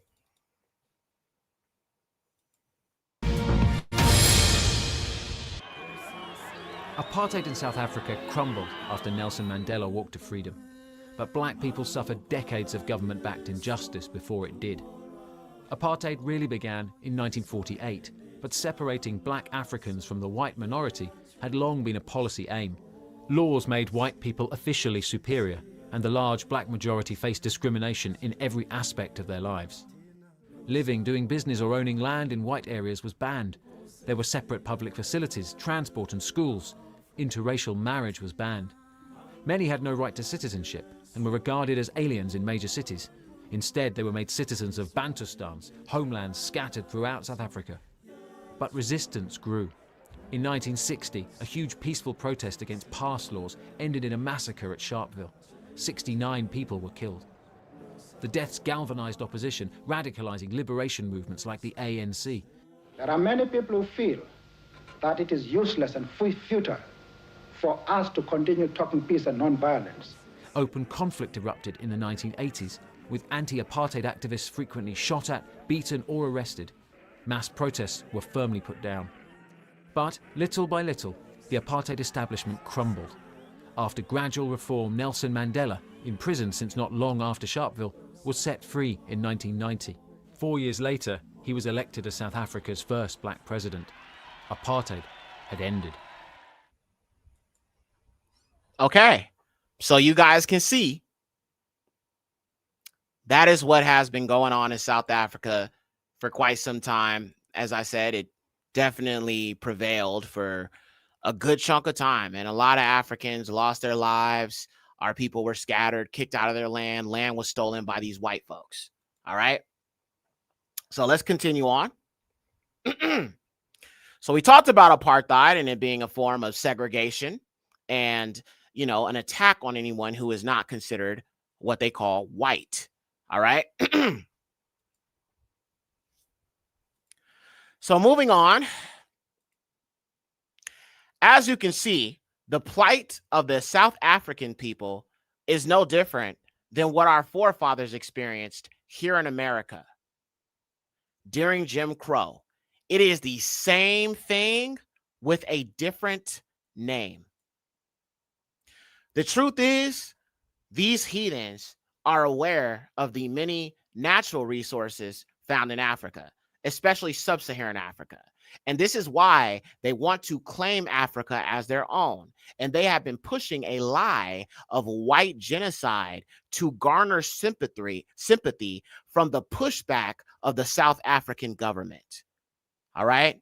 This is exactly why they are demonizing Malema, who's for the people. This is exactly why the West demonizes black men who rise up for the people. Same thing with Ibrahim. All right. Every time a black man rises up for the people, they always have something to say to try to make them out to be the villain. I experience it myself every single day. Get all types of messages, comments, DMs. I've got a few death threats. You know what I'm saying? I'll be laughing though, because it's like, bro, these people don't want to smoke with me, bro. They don't. They don't.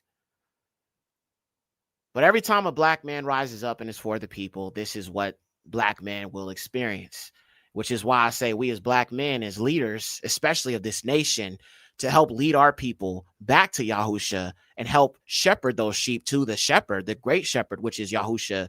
You know, we as leaders, we need to be very protective of our people, protective of our sheep. You know what I'm saying? We are all of the sheep of the flock of Yahusha, Yahuwah, right? And so we as those smaller shepherds, we have to watch over those sheep. Yahusha, he cared for the sheep, so he gave his life for the sheep. That's what he quoted. So we have to be willing to protect our people as Yahusha would have, which is why he told his people to arm yourselves. When the Pharisees were coming for him, he said, look, what's written of me will happen. All right? It is written that they will take me and they will persecute me and I shall be afflicted. But you, my people, you go sell those coats and you go get yourself some swords in case those Pharisees get violent when they're trying to come after me. Because you're with me, you go strap up yourself. But they want you to believe and turn the other cheek. Yahusha did not teach us to turn the other cheek. Y'all remember Peter cut Cuz's ear off? That's because Yahusha told him to arm himself. Did Yahusha rebuke him? No. Not in that instance. So miss me with this turn the other cheek. Miss me with this love your enemies. Miss me with this pray for your enemies goofy stuff. Y'all need to wake up and realize, family. Y'all need to wake up and realize the heathens have added this leaven into the scriptures to make you submissive to them so they can do all types of evil. And you'll just be all like, well, if I don't turn the other cheek as you violate my daughter, I'm going to hell if I don't turn the other cheek. Decolonize your mind, fam. I keep telling y'all, decolonize your mind. I'm a hood nigga from the hood. I'm an educated hood nigga, but I'm about that life too, though.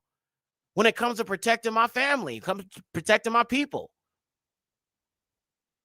Even if it's not my child, even if it's not my daughter, even if it's a black woman, ain't no black man around and some white man's dogging around, I'm putting hands on him. I care about my people, bro. I do.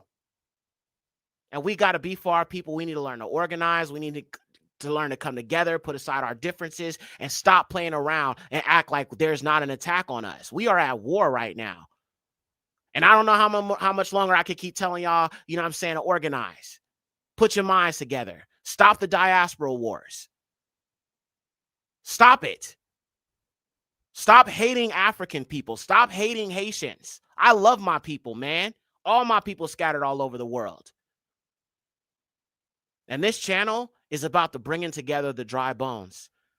This channel is about the two sticks becoming one, helping to make those two sticks become one. Yahusha will bring us back together again. But this channel is about bringing our people back as one. In Yahusha's name. Bahasham Yahusha. Queen Grace is in the building. Shabbat Shalom, sis. All praises to the Most High. And listen, family, I'm just saying, to our people out there who ain't about that and ain't with unity and, you know what I'm saying, and want to, you know, push separation from, you know, our other diasporan brothers and sisters, man, you have to make a decision whether it's going to be, if it's going to be a good idea to continue to follow these people, because they working against Yahuwah. Yahuwah wants us to come together. He wants us to commune with him. He wants us to pray together, fast together, study together, gather together. What the hell would I be separating from my people for? What the heck would I be separating from my brothers and sisters in the West Indies? Our Afro-Dominican brethren, Afro-Asian brethren, Afro-Hispanic brethren, Afro-Guyanese people, all of our people scattered, man. Anybody who's not telling you that we need unity as Yasharal, screw the black stuff, screw the African American, screw the Black American, screw African. I'm talking about as the Israelites, as Yasharal. Anybody not pushing unity within Yasharal is a problem. And I get it. There's differences, there's disputes, there's this, there's that, but damn it, I care, man. So I'm gonna say something. I can disagree with you about things, but I still see you as my Ak. I might disagree with you about some things, but I still see you as my Akuth. If I see you, I'll still show you love. I'm still praying for you. I still care about you. I still love you. If you ask me for something, I'll do it.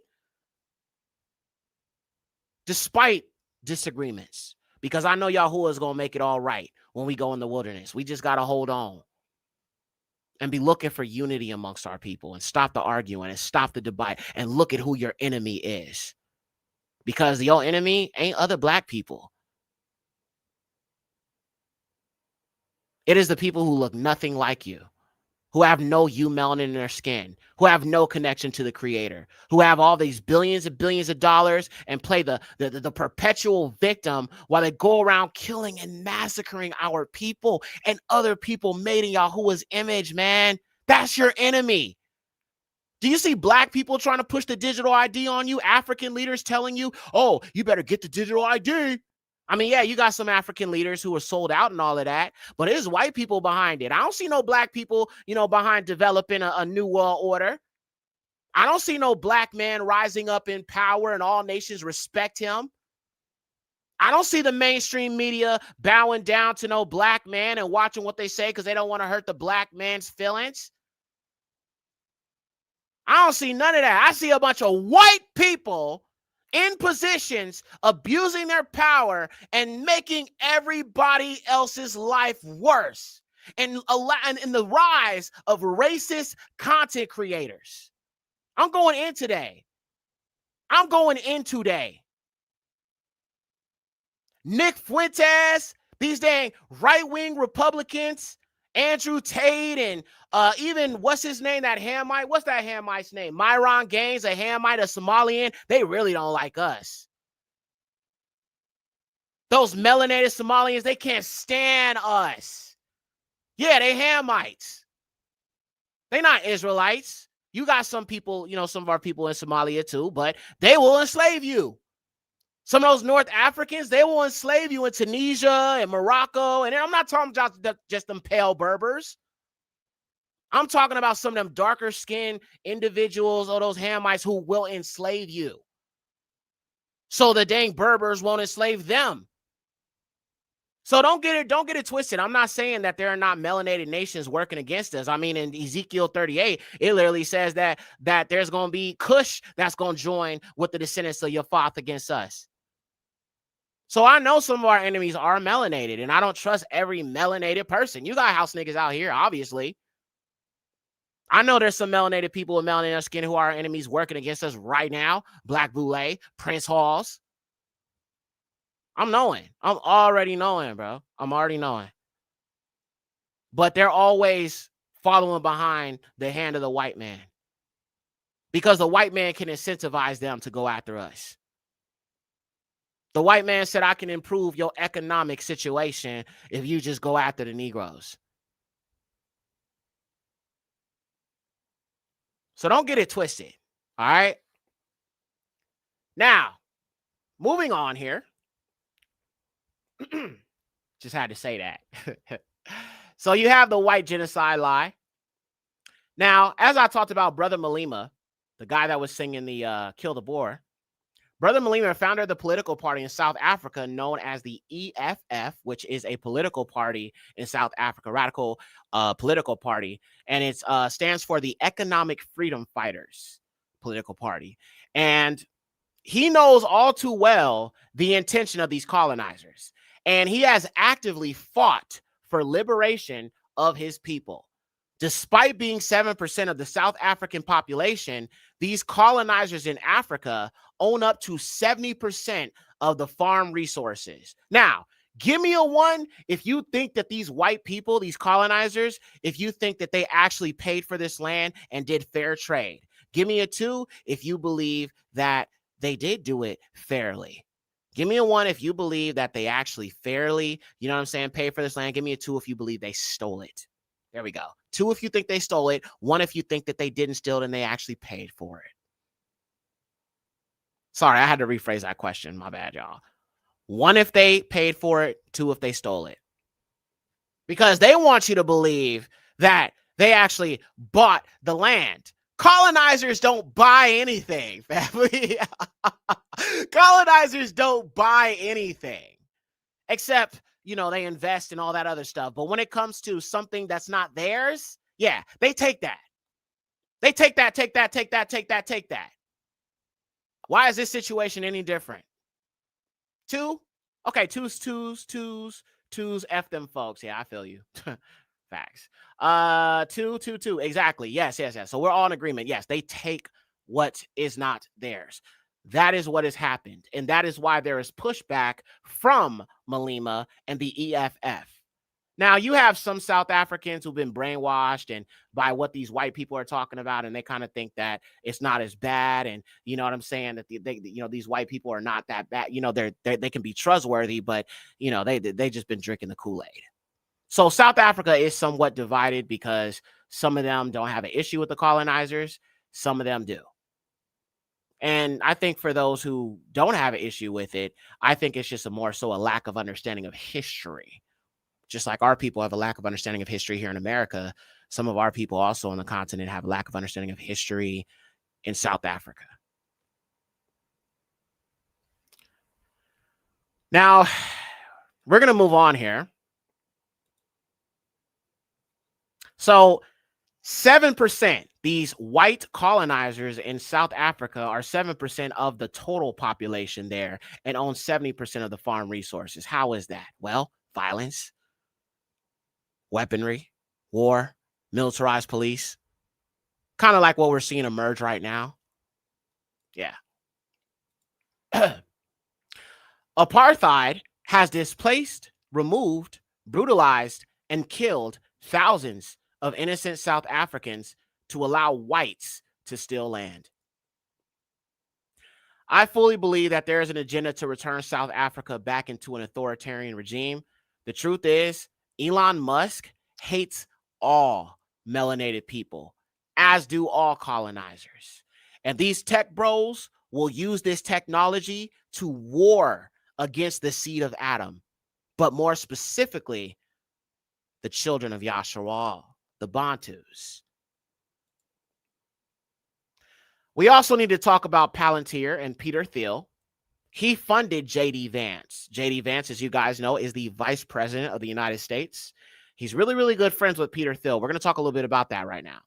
And they are also in close proximity to each other. Palantir is an AI technology that has been used by Israel to target Palestinians. Now, imagine how much more effective it can be to be used against us, to target us. Peter Thiel is from Germany, but spent a good part of his youth also in South Africa. Now, isn't this interesting? How the most powerful men in this NWO, New World Order, have sided with the oppression, subjugation, and genocide of African people, much like that demon Bill Gates. So yes, you have two main characters in the tech bro industry, for lack of better word. The autocratic industry is another way to say it. This transhumanist agenda. Two people that were in South Africa in their youth and benefited from the oppression of South African people.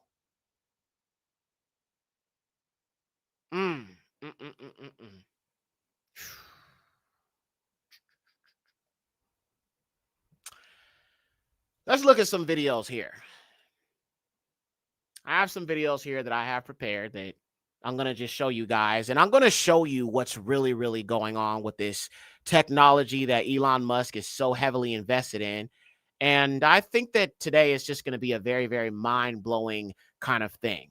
Now, first and foremost, as we're talking about these so-called tech bros, I hate that word. It's so, you know what I'm saying? It's kind of hipster. You know, in LA, we call people like hipsters that, you know, do like corny stuff. It's kind of hipsterish, but whatever.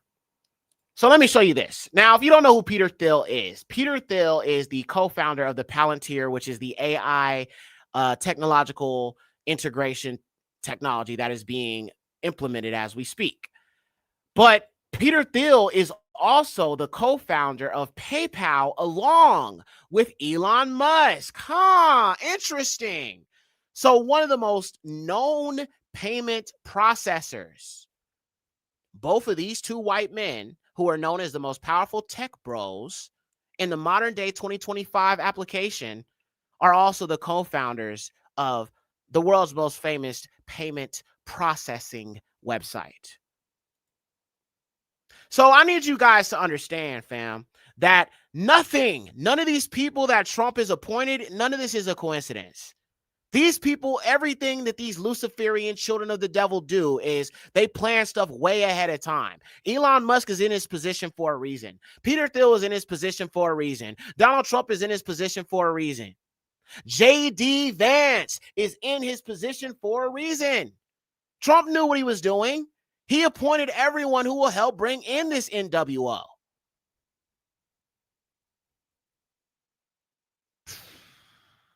Yes, sister. Yes. They worked with Vance to get him to this position he's in. Exactly. And remember how Elon funded so much money into Donald Trump's campaign? I know y'all remember that. I think I talked about that on one of my shows about how Elon Musk was able to use his money and influence to gain Trump 10 times more support than he already had. Elon Musk buys his hair.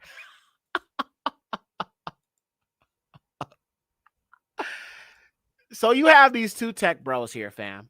All right. And that's going to take me into some of this technology. Nothing is a coincidence in this world. On this channel, we do not believe in coincidences. Everything is carefully planned out, drawn out, and carefully put into place very, very meticulously. So let me go ahead and show you this first video of this white man talking about these individuals that Peter Thiel and a lot of them are connected to, kind of giving you a little bit of history on how far they go back. All right. I'm going to show you a few videos on that and we'll move on from there. So let me go ahead and pull up this first one for you guys. Okay. Got the video right. All right, here we go. 1942, John Forster, later Prime Minister, stands up and gives a speech, and he talks about the system that their kind of ideological belief system, which was Christian nationalism. And he says Christian nationalism in South Africa is the same as Nazism in Germany. Christian nationalism? Christian nationalism? Have I been warning you about this? Family, did I tell you back in 2024 this was going to happen? Didn't I tell you in Fallen Angels in the Pale Rebellion? This New World Order is all about white supremacy, the Thule Society, You know what I'm saying? The Aryan Brotherhood rising up. I told you about the fallen seed, the anti-Messiah, and all of that. Yes, it's all coming fruition. Can I get all esteem to the highest Yahuwah, bro? The way the Most High works, I can't explain it, y'all. The Ruach is mighty, but the Ruach is a mystery. The Ruach is mighty, but the Ruach is a mystery. Hallelujah, Yahuwah. Praise the Most High. Look how it all connects. And the Israelites, the chosen, we are the ones who have been able to connect these dots. Shout out to Yekcyr. Shout out to Negro Onlys. Shout out to our people, Watchmen Reports, our people who have been talking about this. Yada Yahuwah. All praises to the highest Yahuwah. A-E-T-T-H, Yahuwah. All praises to the Most High, man. All praises. I just love how the Most High works. Sometimes I don't know like where it's gonna go, but it's just the timing of it all. It's not a coincidence. And then the fact that all these videos are going viral, Fallen Angels of the Pale Rebellion, Esau and the Horites, the timing, and then it's like they tried to destroy my channel. They took down Esau and the Horites, and they tried to come for me, and then that other dude tried to get me. It was at 100,000 views, but somehow, some way, it's climbing back up again. Yada Yahuwah! Can't nobody tell me this is not a truth. Yahuwah doesn't want our people to know. It is. And the children of Lucifer hid it from you. They took out Enoch because, bro, it reveals too much. It reveals too much. I mean, Enoch itself destroys the globe argument. So even if you want to talk about that, like NASA and the spinning ball and all that, the spinning water ball, the water ball theory, the book of Enoch destroys that completely. Totally, completely. He was taken deep into the earth. He was at the edge of the earth where the firmament was. How does that work on a spinning water ball? I know some of our people still don't believe in flat earth. Man, listen, you ain't really reading that Bible and applying that understanding. You ain't doing that knowledge. You ain't doing that knowledge, man. In the very beginning of Genesis, it says there is a firmament. And there's water above us and water below us. Think almost as you got this flat plane. And if you think of a snow globe, I know some of us had a snow globe. Back when I was young, I had a snow globe. Christmas time, pagan Christmas, all that stuff, right? The snow globe is like a perfect example of what Yahuwah has made. That glass dome that would be over that snow globe, that is essentially what this is. It is a flat plane, and it has an area below in the crust of the earth where you got Sheol, where you have, the lake of fire, or, Gaia Hanam, right? You have the place of paradise. You have the place of torment, where the Nafashi, all right? Nafashi Bashau, all right? My soul goes into Sheol. When I die, when a person dies, their soul goes into this place of preservation for that soul, for Nafash, not the Ruach, not the spirit, but Nafash, the soul. All right. So again, all of these apocryphal books and stuff that they removed, they reveal so much truth that the children of Lucifer never intended us to understand. That's why even when you read Isaiah 14 in the KJV, whenever I show people and I'm telling you it's talking about them, they always say, oh, it's talking about the king of Babylon, because they don't understand Isaiah 14, 1-2, before you get to 20-22, talks about our people going back into the land and certain nations being with us to sojourn. So it gives you one group of non-Israelite Gentiles who will be with us, who will be cleaving, who will be our servants in the land. But then it gives you another group of non-Israelite Gentiles who will be completely destroyed, who are the children of Lucifer, and that's them. You got to precept upon precept, line up on line, cuz. All right, let's get back to this video, y'all. And fascism in Italy. It's all anti-democratic. It's all the same thing. By 1971, when Elon Musk is born, that man is the Prime Minister of South Africa. And Christian nationalism is the basis of not only the political philosophy, but the entire education system that Elon Musk is brought up into. And Musk lived what can only be described as a neo-colonial life. If you were white South African in that period and you had any money at all, you lived with servants at your beck and call. The grandfather of Elon Musk on the record and his support for Forster. Well, he was certainly on the record in his support for apartheid. Very vividly so, yes. And he said that that's why he'd moved to South Africa from Canada in 1940, was in support of it.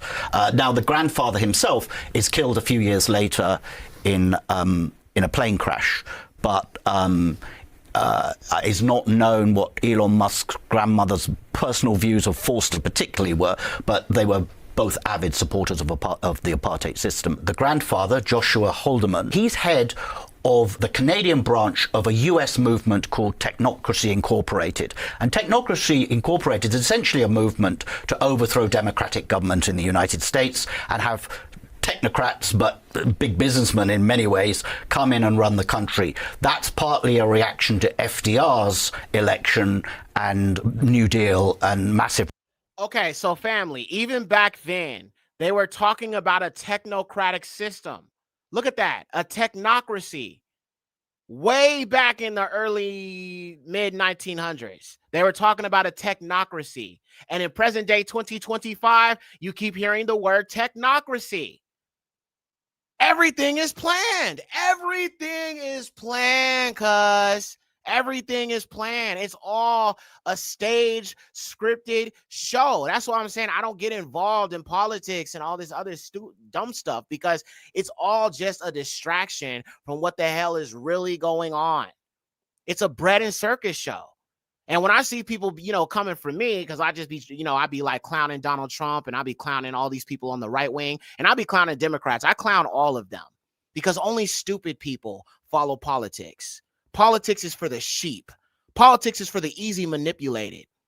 Politics is for the dumb, deaf, and blind. Those of us who operate in the Ruach Yahuwah, our eyes are open because we know them prophecies. Our eyes are on Yahuwah, so we walk in truth and strength and hope in Yahusha. We ain't worried about what's going on. Babylon shall fall. As it is written, it shall fall. And you're looking at it. You got a bunch of idiots, a bunch of goofies in power. They don't know what the hell they doing. Oh, man, I'm telling you. It is the ineptitude of white men. All this technology, and they still a bunch of stupids. Elon Musk is just like, the Earth is, we gotta go to Mars. We gotta go to Mars. And you're gonna put the chip, the Neuralink. You put the chip in your brain,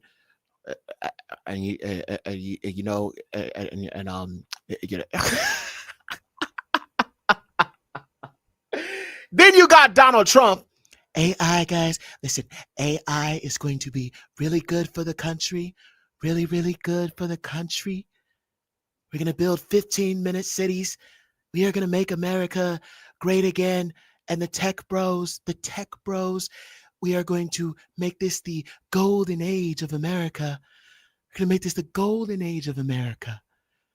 Okay? It's going to be the golden age of America, okay? It's going to be the golden age. You call it the golden age to make America great again, okay? It's the golden age of America, make it great again.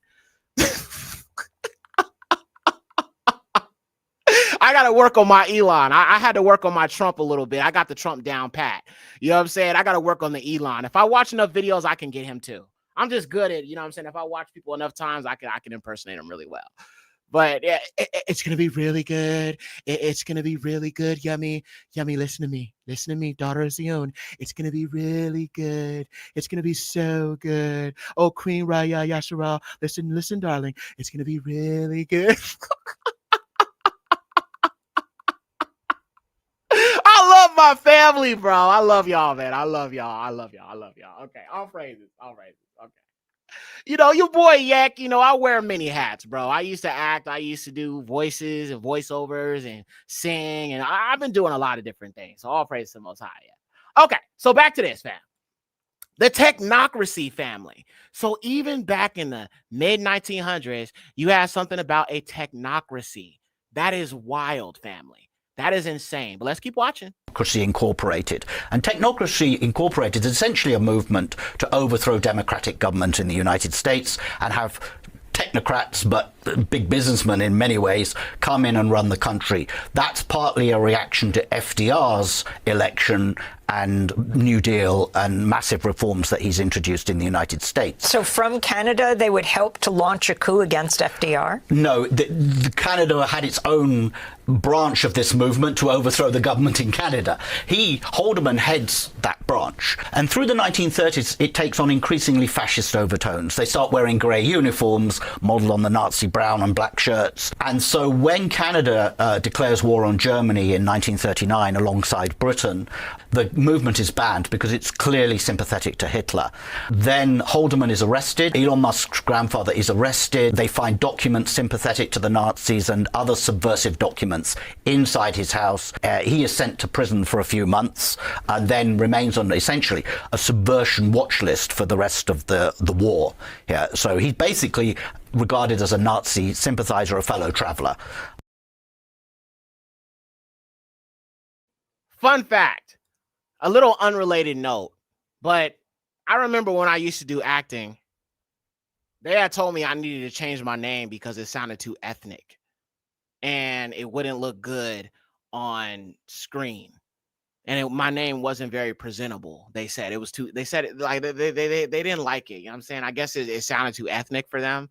And so they were telling me I needed to change my name and all that, which, you know, I went through with it. But yeah, I mean, and guess what? They suggested the most white European name, bro. I'm just like, why? That is so white. But that's what I'm talking about. You know what I'm saying? In Hollywood, it's like they try to, you know, get you to, you know what I'm saying, whitewash yourself. If your name sounds too ethnic or it doesn't sound Americanized, I guess you could say, they want you to change that and tell you it's more viable on screen. It looks better on screen. It sounds better on the tongue. I mean, bro, Hollywood's racist.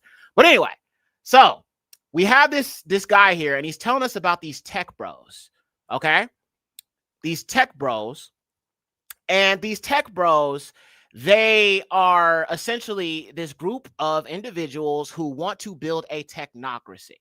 Now, let me know in the chat what you think a technocracy is, okay? There are no wrong answers here, all right? This is a learning experience for everybody. Sorry. My pens everywhere. I'm always writing stuff down. If you don't know what it is, it's okay. Just take a crack at it. What do you think a technocracy is? Based off of what I've shown you today thus far. It's important to understand that because, family, that is what the New World Order is. It is a technocracy. All right, let's see what y'all saying. Okay. A society ran by technology. Boom. Dennis says government ran by AI and computers. That is true. Daral Yahoo says new colonizer. Yes, indeed. That is actually a correct answer as well. And Love Tawanda says dictatorship. Yes, dictatorship would be part of it. But see the difference here, sis, is that this technocracy will be greater than the world has ever seen, which is this beast system. Why? Because now we have AI. Now we can target certain demographics of people, right? So, for example, Black people are all over the world, right? Scattered everywhere. So in order to be able to, they had to go to South Africa to get a certain group of people, right? And target a certain group of people to try to steal their resources and steal their land, right? Well, since the Negroes are scattered everywhere, now you have AI as a way to be able to track down and go after the chosen people, to go after the Yasharim, the Israelites. Okay, now they have technology at their aid. So what the NAZIs could not accomplish in 1930s Germany, they can now accomplish with the new minority, and that is the children of Yasharal.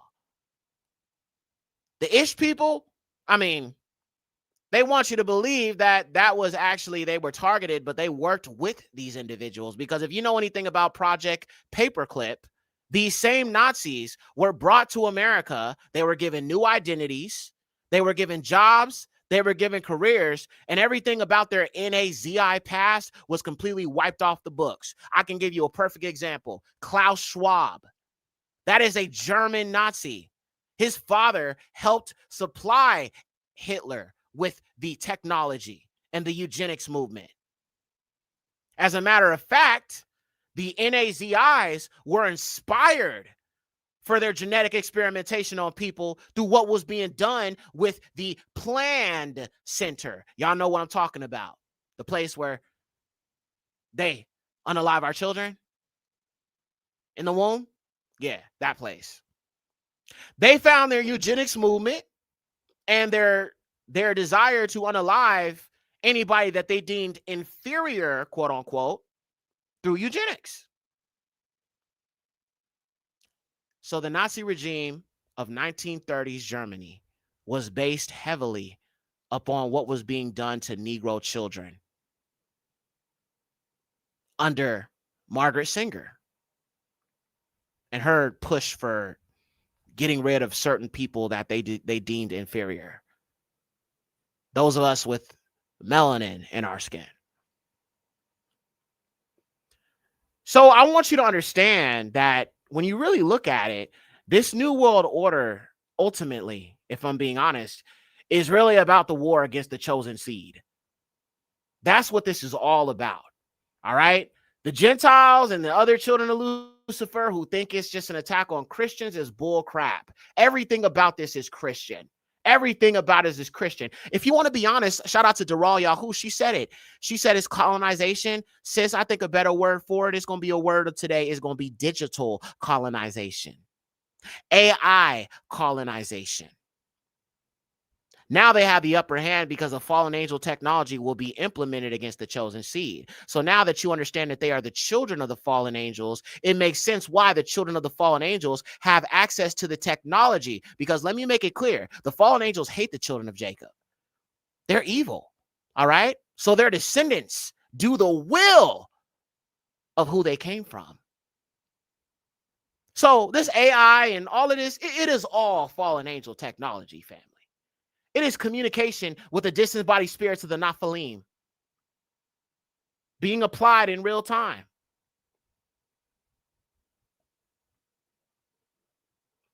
Now let's look at some more information here about this Peter Thiel guy. Some more stuff is going to blow your mind about this individual. So we watched that first video about the tech bros. And we understand it goes back to Germany. He said that Elon Musk's family, some of them sided with what was going on in Germany at the time. So it was no coincidence when Elon Musk went on stage and did this. This is no coincidence. This is no coincidence. And these children of Lucifer have gaslit our people and have them thinking, oh, it's not an Nazi salute. It's a Roman salute. Like that's any better.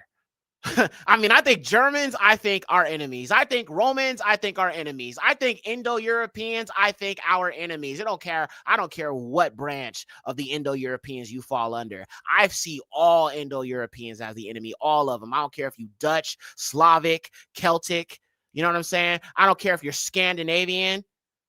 I don't care if you're Norwegian, Icelandic, Nordic, Aryan. I don't give a damn. All Indo-Europeans are my enemies. I want to make that clear. All of them are. Straight up. Now, so you saw this, him throwing up the Nazi salute. And again, they can gaslight you into thinking it's not him, stirring up something in people, but that's exactly what he is doing. And he knows what he was doing by throwing that up. Now, in regards to South Africa, I want to show you guys a video that was pushed forward to help propagandize this apartheid that was taking place. This is a video they made in an early version of the myth. They made this video to demonize the San people so that they could have the grounds to go in there and colonize and destroy many of them. All right? So let's watch this quick video together. How long we've been on here? 2 hours and 13 minutes. I should be done by maybe in about another 25, 30 minutes, fam, okay? To those of y'all who might be getting sleepy. All right, here we go. Subhuman bushmen were evil. 1930s South African audiences were chilled and thrilled by films portraying bushmen as the enemies of everything good and white. The myth drove the extermination of bushmen as vermin, but by the 1950s, the survivors became valued as cheap labor. In a new version, the myth said bushmen, like animals, thought only about eating and should work for only food and water.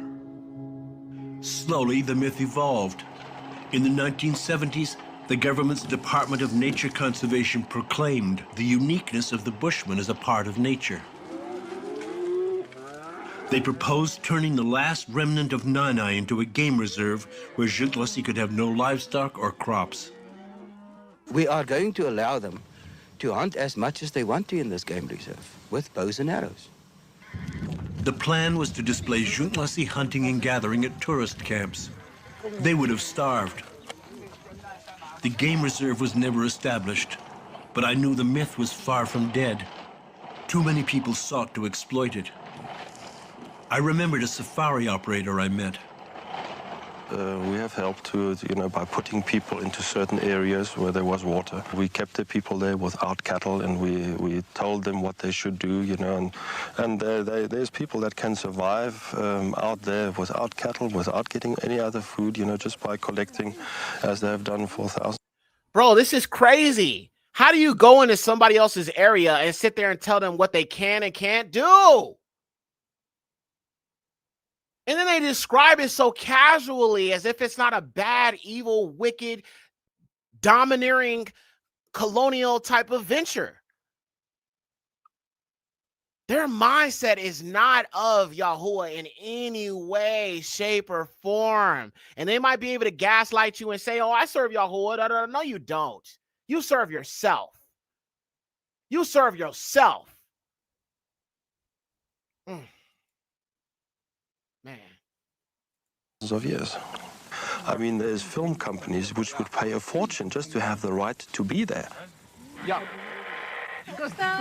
But the real hunter-gatherers of today are homeless, hungry, and easy to exploit. I mean, there's all ways of the means to keep them in their environment and even turn back the clock a little bit. The danger of the myth is that it attracts money and motivates people who want to turn the myth into reality. In the course of 50 years, the people called Bushmen had been elevated from the level of vermin to be exterminated to the status of fauna to be preserved. I mean, they're treating them like animals. They left them out in the Kalahari Desert. They had cattle, obviously. They took their cattle and left them out there where there's no food, there's nothing to drink.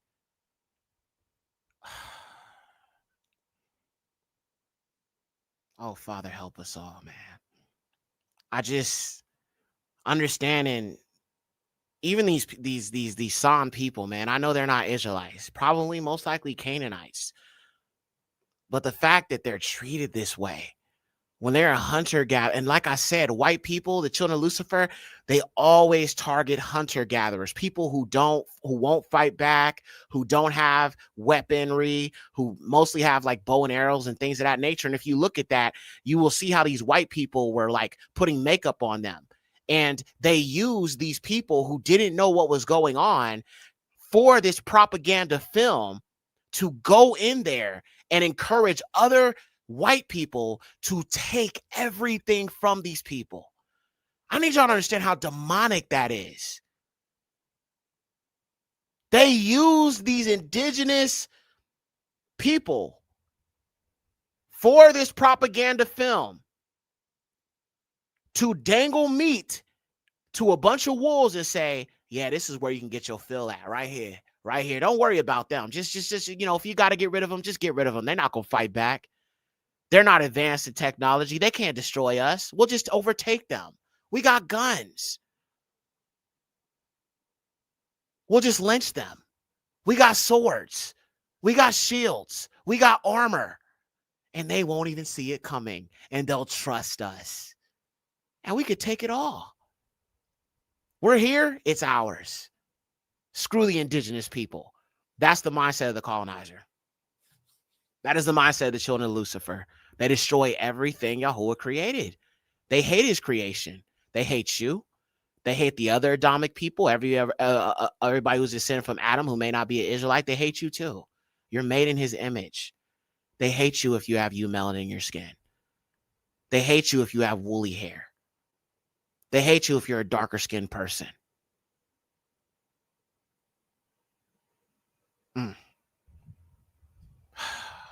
Boy, so sad. These poor people, man.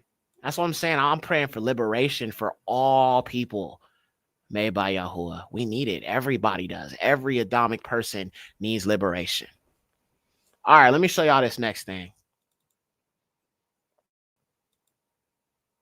To Germany in February this year, I was asked to speak in a museum. The first thing I asked Germans was, why are you paying millions of dollars to the Jews, but you are not paying the same amount to the Herero of Namibia, where you exterminated 80% of the population? The following morning, they put me on the anti-Semitic list. I wear that badge with pride. So I will never enter Germany again, but guess what? I really do not care, because I was asking a legitimate question. Okay, so they label her as anti-Semitic because she said, why you give money to Amalek, but you don't give it to my people who you massacred? And they call her anti-Semitic. They are the accuser, just like they're the father of the devil. 80% of the population? Yep. That is how they move. Like I said, there are whole tribes on this earth who no longer exist because the children of Lucifer have wiped them out, y'all. Let's keep going. The PayPal mafia, and how are they linked to apartheid era South Africa? Well, they're a group of men who are at the top, the founding of... Okay, I think we watched some of this already. Okay, yeah, I wanted to talk about this. The neo-Nazi. Peter, this is Peter Thiel, by the way, family. I was talking about him. We're going to talk a little bit more about him as we go, but this is just to help you understand who he is. You got Peter Thiel, who was a co-founder with Musk of PayPal. Thiel was born in Germany, but brought to South Africa as a young child. His father was a mining engineer, lived in Johannesburg, and then moved to Southwest Africa, which was then a South African colony, is now Namibia. And he went to school in Swakopmund, which was notorious as probably the last place on the planet where people still openly greeted each other with Heil Hitler and celebrated Hitler's birthday. He went to a German school there before moving to the United States when he was 10 or 11. You've got David Sachs, who was born in Cape Town. He's big in PayPal and is now Trump's AI and crypto czar. He moved to... All these tech bros in South Africa. Okay, you got another one here. Another tech bro that has something to do. So far we got 3 tech bros. One of them is appointed by Trump and has something to do with the crypto and AI. You have Elon Musk connected to Neuralink and AI. And then you have Peter Thiel, who's connected to Palantir AI surveillance technology, police state technology. It's getting interesting, isn't it, here? Let's keep going, fam. Tennessee as a relatively young child, but grew up in the white South African diaspora there. And you've got Roelof Botha, the grandson of Pik Botha, the last foreign minister of apartheid South Africa. He was the acceptable face of apartheid. You'll remember he used to run around the United States trying to put a gloss on how they were reforming things and that everything was getting better. So you see those 4 key people at the top of PayPal, and they all have this, very intimate connection to South Africa. Well, family. The Edomites have a vested interest in South Africa, and this is why I say I believe that is part of what Yahuwah has for his people. So yes, the seed of the devil must be wiped out in order for us to return, as I've said, family. The seed of the fallen have a vested interest in what could definitely be a part of Canaan, family. Oh, yes. Oh, yes. Now, again, I know some of our people lean more towards East Africa, but family, I believe it was a much bigger portion a much bigger portion. Definitely not the fake state of 1948. I wouldn't just say just Ethiopia, just Kenya. I would say down all the way into South Africa. All of that is ours. I believe that fully. Central Africa, Northern Sahara, Sub-Saharan Africa, just right there where you enter into Sahara. Once you get below that Sahara Desert, you go through that Sahara Desert, that would be what I believe to be all of ours, that Sub-Saharan area where many of the Bantus are. I fully believe that is ours. And I believe also why they have a vested interest in South Africa is because I fully believe, family, that the AI technology is powered by the resources of South Africa. If these tech bros are so interested in South Africa and they're all involved in technology, you know what that leads me to believe? That leads me to believe that the resources of South Africa are being used to power said AI systems. How many of you guys heard recently that Trump just struck a mineral deal with Rwanda and somehow stopped the genocide? But that's a lie. Give me a one if you've heard about that. Yanatha says the white population is heavy in South Africa. Yes, sister, they do indeed have a heavy presence there, which is why South Africa, funny enough, is where the highest skin cancer rates are in the whole of the continent. That's hilarious. You know, it's a bunch of white people there if it's skin cancer rates. That's hilarious. Rare earth minerals. Yes, sir. Yes, sir. All praises to the Most High. So, yes, family, Trump had just got a mineral deal with Rwanda.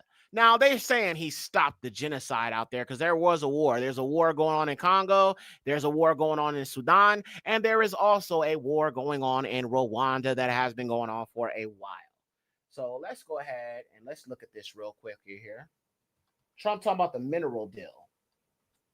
Talking about he ended a war. I don't believe that. Those people over there are still suffering. He's done nothing. All right, let's see here.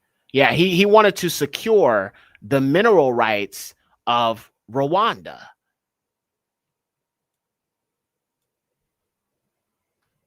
Let's pull that up. Okay. All right, let's look at this real quick, fam. They're all of these oligarchs are interested in what the continent has to offer.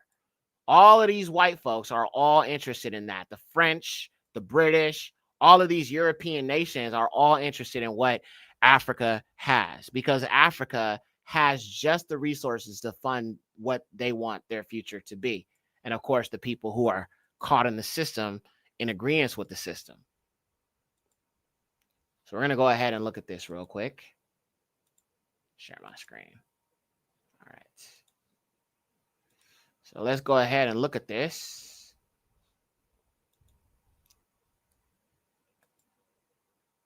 All right. So this is Trump talking about this mineral deal. And let me make sure the sound's on, y'all. Okay. All right, good. All right, here we go. As Rwanda, 1994, as you grew up in New York, we all knew how horrific those attacks were. Congratulations on that treaty. There are talks that perhaps... That's going to take place today at 3 o'clock in the Oval Office. We're going to have a signing with Rwanda and the Congo. So I'm a little out of my league in that one because I didn't know too much about it. I knew one thing. They were going at it for many years and with machetes. It is one of the worst wars that anyone's ever seen.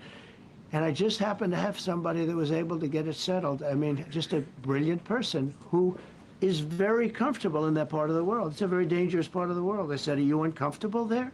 People are being killed. School children are being raided and killed. And I don't even want to say how, but as viciously as I've ever heard. Are you uncomfortable? No, that's the part of the world that I know. Very comfortable. Was able to get them together and sell it. And not only that, we're getting for the United States a lot of the mineral rights from the Congo as part of it. They're so honored to be here. They never thought they'd be coming to, look, this is a very tough part of the world. They never thought, they were just telling me, they never thought they'd ever be coming to the White House, and they're so honored. And so we're going to give them a great big reception. But that's after many years of fighting. It's a great thing. That's at 3 o'clock, I believe. All right. So he's talking about this mineral deal. Now, of course, he is trying to present it as if he cares about them. He wants to do better for them. And of course, he has to play that role like that's really what he wants to do. But deep down inside, he only cares about them resources for this AI integration and this bioconvergence that we are seeing rise up in these last days. Now I'm going to show you one more video, and this is actually from the signing of this deal. All right, let's go ahead and let's look at that real quick. All right, here we go. On the respect for territorial integrity and the prohibition of hostilities, the disengagement, disarmament, and conditional integration of non-state armed groups, the establishment of a joint security coordination mechanism, the facilitation of the return of refugees and internally displaced persons, as well as humanitarian access, the reaffirmation of MONUSCO's mandate, and the establishment of a regional economic integration framework. The agreement also includes an annex on the functioning of the Joint Security Coordination Mechanism and the full text of the concept of operations of the Harmonized Plan for the Neutralization of the FDLR and disengagement of forces / lifting of defensive measures by Rwanda, which was agreed to under the auspices of the Luanda process on October 31st, 2024, and adopted by the foreign ministers on November 25, 2024. With the parties' signatures today, the agreement immediately enters into force. Thank you very much. Congratulations. Okay. So these Africans have sold out their people. I'm just going to be honest. And that's what you see. Not all African leaders have sold out to the Europeans, but a good chunk of them have. Even in Nigeria right now, there's a lot of destability going on. There is a lot of destability. I can't even say the dang word. I'm tripping. My bad, y'all. Y'all know what I'm trying to say. There is a lot of destabilization. There we go. Salaki. Destabilization of Nigeria right now because of corrupt African government. So not all African leaders are for the people. William Ruto in Kenya, terrible leader. They can't stand him. The only one I know or can think of at the moment, or the ones I can think of at the top of my head right now, are Malema and Ibrahim. These are two very strong black men that are trying to raise up and do for their people. But obviously, the more the colonizers flood in, the more pushback they get. Shabbat shalom, sis. All praises to the highest, Yahuwah. All right. So moving on. You just saw that little deal there. Now, let me just go ahead and show y'all another video here. And like I said, I think that everything about the resources that they need and desire are in this place. South Africa. Now, I'm going to go ahead and show you a video about Elon Musk real quick. And I'm also going to show you what he's doing with Neuralink. And honestly, it's very, very disturbing, which is why I don't know why anybody would in their right mind would get this thing in their head. But I'm going to show you the experimentation he's doing with it and what he's really doing, because what the news is talking about he's doing is BS. He's doing some evil, diabolical stuff. And I'm going to show you. Let me bring up Sis real quick. She's going to break down this Peter Thiel guy for you. Shout out to her. She does some great content. You build PayPal, get rich off of other people's transactions, and then spend the rest of your life trying to delete democracy? Yeah, okay. We need to talk about Peter Thiel, the tech vampire cosplaying as a patriot, quietly bankrolling the fall of everything that we pretend still works in this country. Also, shout out to my friend Becca, because she went deep into the lore. Her breakdowns are required viewing, and I'll add her below in the description so you can go check her out. So back to Pete. He dropped $1.25 million on Trump's campaign in 2016, like it was some sort of early stage startup investment. He didn't just support Trump, he helped build the infrastructure, sat on his transition team, whispered sweet fascist nothings into Republican ears, all while writing essays about how freedom and democracy are incompatible. That's not edgy, that's terrifying. Peter doesn't just want to influence government, he wants to gut it and rebuild it with nothing but clearance badge surveillance feeds and terms of service that nobody agreed to. So enter Palantir, his little data octopus, used by ICE, used by the FBI, used by pretty much anyone who wants to track, deport, or criminalize in bulk. This isn't conspiracy theory, it's contracted fact. Your location, your networks, your digital footprint. Teal helped sell that to the government with a bow on top. And let's not forget, he's been grooming a whole lineup of frat boy fascists to carry the vision forward. J.D. Vance, yeah, that's his political science fair project. Project 2025? You guessed it. Teal's fingerprints are all over it. Is deregulation, civil service purging, theocracy light, with a tech bro sheen, and the soul of a dystopian TED Talk. And Doge? No, not the meme coin. The Department of Government Efficiency, which is rich, coming from a man who's never waited in the line at a DMV. The only thing they're efficient at is killing grants, slashing agency budgets, and turning civil servants into political casualties. Teal's Dream America is run like a startup. No ethics board, no voters, just venture capital and vibes. Peter Thiel doesn't need to run for office. He already bought the seats, built the stage, and designed the lighting. While the rest of us are sitting over here arguing about headlines, he's over there editing the credits. He is Silicon Valley's shadow lobbyist for an authoritarian rule.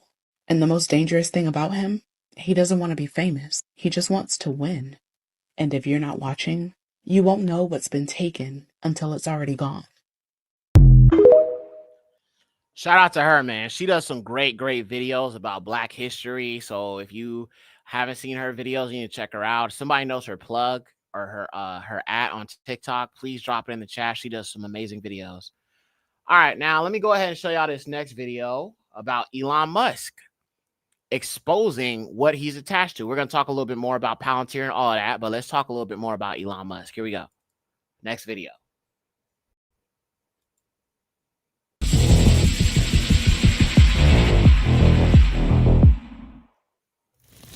Pop culture has touted Elon Musk as some sort of eccentric heavyweight genius with humble beginnings. But this is demonstrably false. Elon Musk was born in South Africa, where he claims he grew up extremely poor, but his family owned an emerald mine. As a teenager, Elon would trade emeralds for cash in New York City, and his father bragged how they had so much money we couldn't even close our safe. Musk claims to have had about $100,000 of student loan debt, but he received a full scholarship to the University of Pennsylvania, where he bought a 10-bedroom frat house with his friend Adeo Ressi and ran an illegal nightclub. The pop culture claim is that Elon has an IQ of 155, but this has never been tested, and after being accepted into Stanford for PhD studies, he dropped out after 2 days. After dropping out, Elon began his first business venture with his brother Kimball, Zip2, which was essentially a digital version of the Yellow Pages. The brothers received tens of thousands of dollars from their parents, and yet Elon denies this. An associate of Elon's father, Greg Curry, got involved to bring in investors, but Elon's code was no good, so they had to hire on professional coders to rewrite everything. Zip2 was then sold for $307 million to Compaq, who later shut it down without ever earning a profit. Elon made $22 million, bought a $1 million McLaren F1 supercar. Bro, that is a ugly, weird, pink pig face looking individual, bro. I mean, dude is just weird looking, bro, in every single way. And it's like, it's crazy how even when he was younger, he looked older. Let's go back to that real quick. Without ever earning a profit. Elon made $22 million, bro, bought a $1 million. Look at him. Bro, look old. Bro is like, I don't know, 16, 17. Bro, look like he's 45. Bro, look like he's 45, 45. Bro, look like he's 45, bro. Look, bro, look like he's 45, cuz. That's crazy. Wow. Yeah, man. I'm telling you, man, when you ain't got that melanin, if you ain't got that melanin, you know what I'm saying? You're going to look older when you're younger. And when you're younger, you're going to look older. Straight up. I mean, it has the opposite effect when you got the pinky pig skin. I'm just saying, all praise to the Most High to be melanated. God damn, cuz that's crazy. Elon made $22 million, bought a $1 million McLaren F1 supercar, which made mainstream news, before he totaled the uninsured vehicle. Musk then went on to create an online bank, X.com. He partnered with banking expert Harris Fricker, Edward Ho, and Christopher Payne. All three ended up leaving the company after accusing Elon of lying to the media about the quality of their product. Elon claims he founded PayPal. Before the company was named PayPal, it was known as Confinity. It was founded in 1998 by Peter Thiel and Max Levchin. After losing millions of dollars, Elon's X.com was bought by Confinity in a merger in 2000. All Musk contributed at Confinity was his own power struggle. He made himself CEO and pushed to change the name to X.com. The executive team successfully petitioned to fire Musk while he was away. Bro, I mean, this is digital colonization.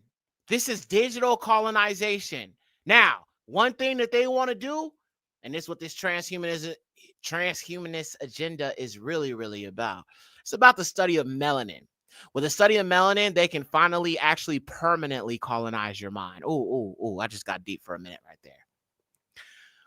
If they can connect melanin to AI, they will have a way to permanently colonize your mind. You will be nothing but a subservient slave to this system, and you will ask for it.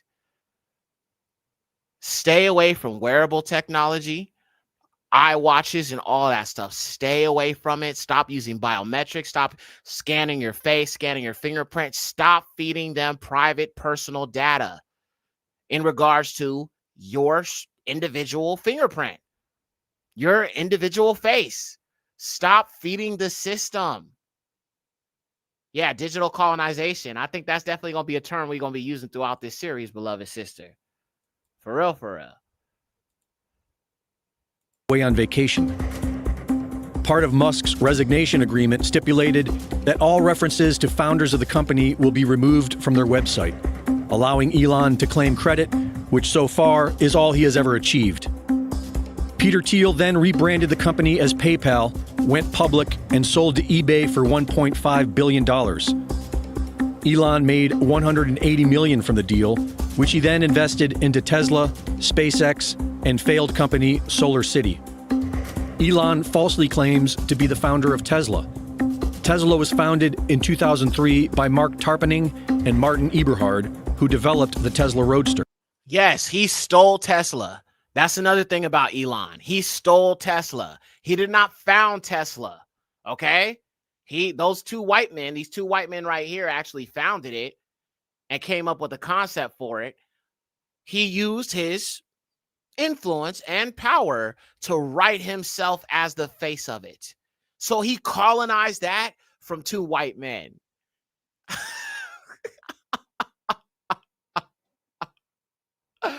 These people are not brilliant. They're not geniuses, bro. They're just colonizers. That's it. That's all. White people are just colonizers in general. When Tesla Motors began looking for venture capital, they approached Elon Musk, who had the fake credibility as PayPal's co-founder. Musk joined with the condition that he be named chairman of the board. In emails, Musk was upset that the media was not giving him credit for Tesla Motors and went after Martin Eberhard, replacing him as CEO. He then forced Eberhard out of the company and rewrote the company's history to have himself listed as an original co-founder.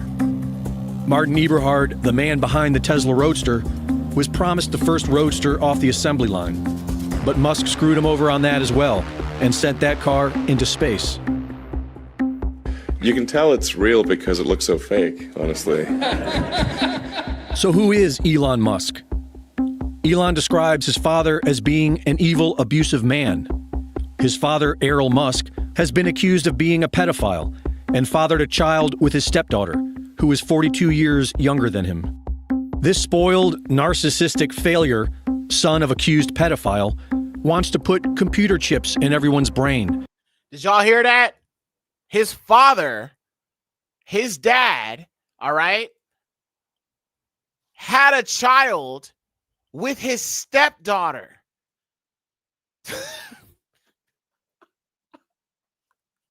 Like what? I mean, it's their nature. I'm telling y'all, fam, it is their nature to do this kind of stuff. His dad is a PD. His dad supported the Germans. Elon Musk is a spoiled, failed, investor that colonized and stole other people's ideas and pasted his pasty face on it. This is why I get so irritated when people steal my stuff and try to write my name out. I saw one of my own brothers colonize one of my posts. I saw one of my posts on Twitter and he literally blocked out my name. Even our own people colonized me. That's crazy. It's typical with the children of Lucifer, but my own people, really, bruh? Because we had a disagreement about Native Americans being Israelites? Okay, bro, whatever. Once a colonizer, always a colonizer. Exactly. There's just really no way to cut that. It is what it is. All right, let's finish it up. So that we can merge with artificial intelligence. His girlfriend is now bragging how this could all lead to a communist utopia. And strangely enough, former Nazi and head of NASA, Wernher von Braun, predicted a man named Elon would conquer Mars in a 1952 novel that he wrote. Which is odd, because NASA has partnered with Elon's SpaceX to work towards colonizing Mars. Elon Musk, like everything else in today's modern society, is a fraud, a fake genius, just like fake philanthropist Bill Gates and his fake vaccines. Brought to you by the fake news. Here's a pro tip for dealing with the mainstream media and all of pop culture. Assume it's a lie and research everything. For Infowars.com, this is Greg Reese. Yeah, he told it like it is. The dude is a fraud. All right? He's a fraud. There are more powerful people behind him, and he's just the face that we see, as I talk about many times, even when it comes to like politics, even when it comes to, these presidents, bro. It's like, man, Trump is pushing an agenda. He ain't got no freaking power. He answers to people. That's why sometimes I can't do it, right? I don't know if I could do that. You know what I'm saying? Okay, I can't do that, right? It's because he answers to people in a higher position than him. He's just the face that we see in front of all this, but he definitely answers to a greater group of people. All right, now let's go ahead and let's move on to the next thing. I have another video. Now, again, since we're talking about Africa, I'm going to go ahead and play a admission of this white man and how these children of Lucifer have done everything in their power to keep African people in poverty. It has been a European effort not only to colonize and steal resources and unalive poor African people, but also to keep them systemically oppressed, just like they do the Negroes here in America. Let me show you this.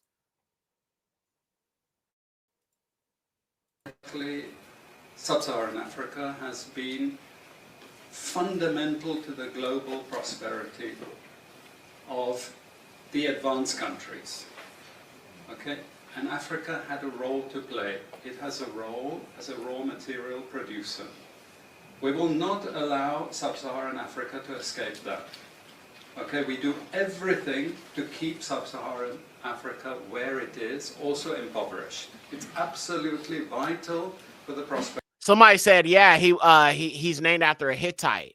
One of the daughters of the Hittite that married into the Edomite fallen bloodline. And that's why I keep telling you, a lot of these Indo-Europeans are connected to these ites, Hittites, Hivites, Horites, so on and so forth. All these Indo-Europeans are connected to them. And in my Curse of Canaan film, I'm going to go through that. And I'm going to show you all of them. All these Indo-Europeans go back to those bloodlines and those Canaanites that were pale, that Yahuwah told us to show no mercy to and wipe out completely. That's them. That is them. And that's what I'm going to show in the Curse of Canaan too. Of everyone else. So let's get clear about that. Okay, and this means all the economic structures, all the global institutions, and the economics we teach everyone is all designed to keep Africa exactly where it is. And whether it is Europe or US or now China, it's always the same. We need Africa to be impoverished. because we need those raw materials and we need them dirt cheap. See that? You see that? They need the resources. They need them. They cannot survive without the milk and honey of the land of Canaan. They cannot. Oh, the Most High blessed us. Can I get an AETTH again, family? Oh, he blessed us with a beautiful land, with beautiful, beautiful natural resources. Oh, the Most High is so good. He gave it to our people. It belongs to us. Yeah, they're trying to take and take and take. But when they're wiped out, it shall be restored. Hallelujah. It shall be restored. We shall be restored back to our land. And we shall not walk in fear. There shall be no wars, but the excellency of the eternal King of Yasharal, Yahusha, and his people in co-rulership with him. Oh, the Most High is so good. I can't wait to go back home, fam. I praise Yahuwah for what he's going to do. He will restore. Vengeance is his. He will rectify. Oh, hallelujah. Father, fight for us. Oh, Father, give us the strength to hold on a little longer until you say it's time to go. Oh, Father, give us the endurance that we need in these end times, Father. Let your Ruach guide us in all truth and understanding of your word. Oh, Father, let us hope in you. Father, let us hope Bahasham Yahusha.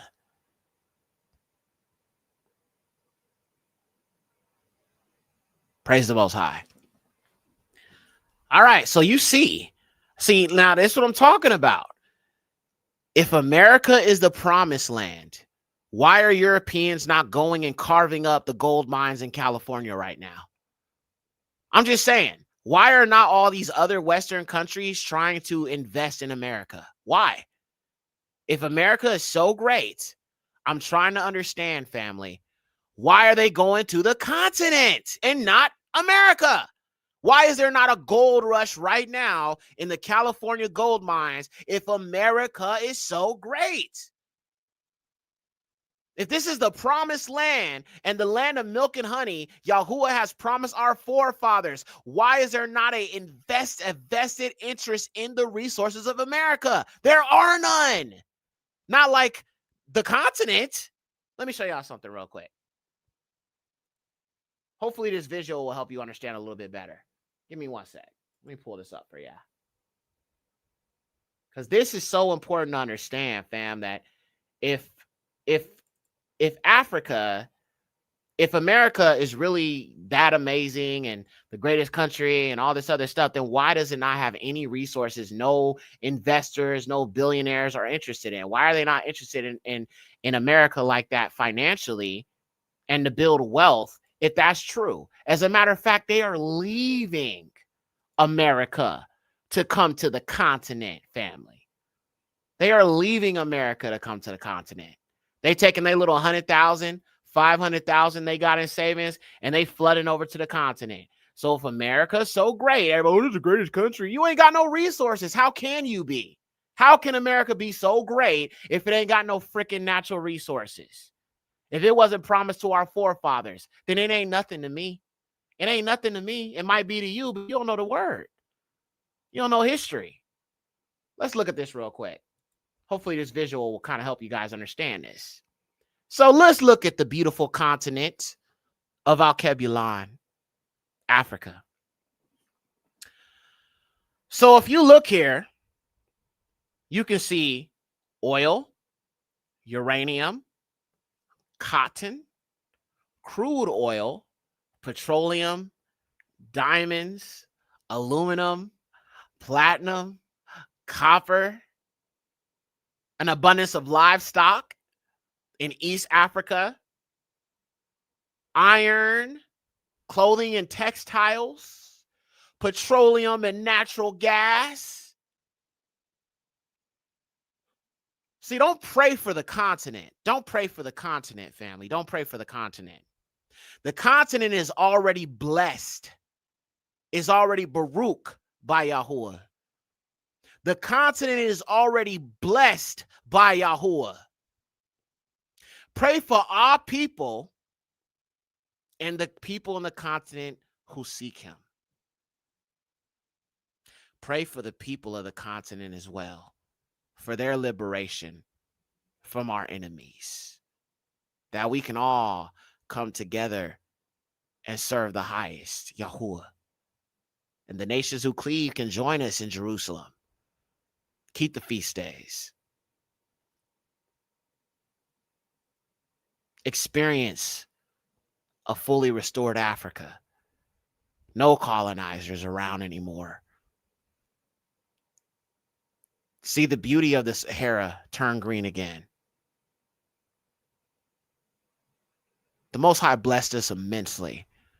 When I look at the continent and the resources contained therein, I understand the great Ahaba, Gabor Ahaba, the great love of Yahuwah for his people.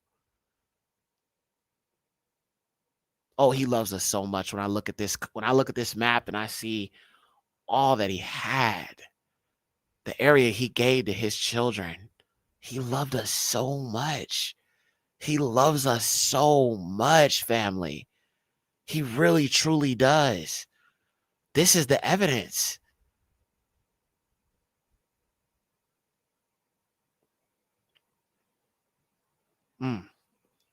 Baruch Hashem Yahuwah.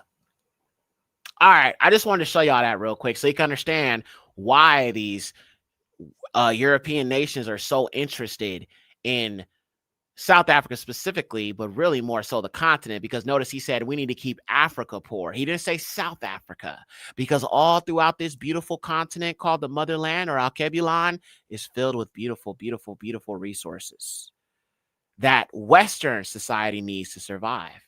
They can't survive without it. What it's fundamentally about. And why I keep the ideology part there is because we are part of the producers of ideology.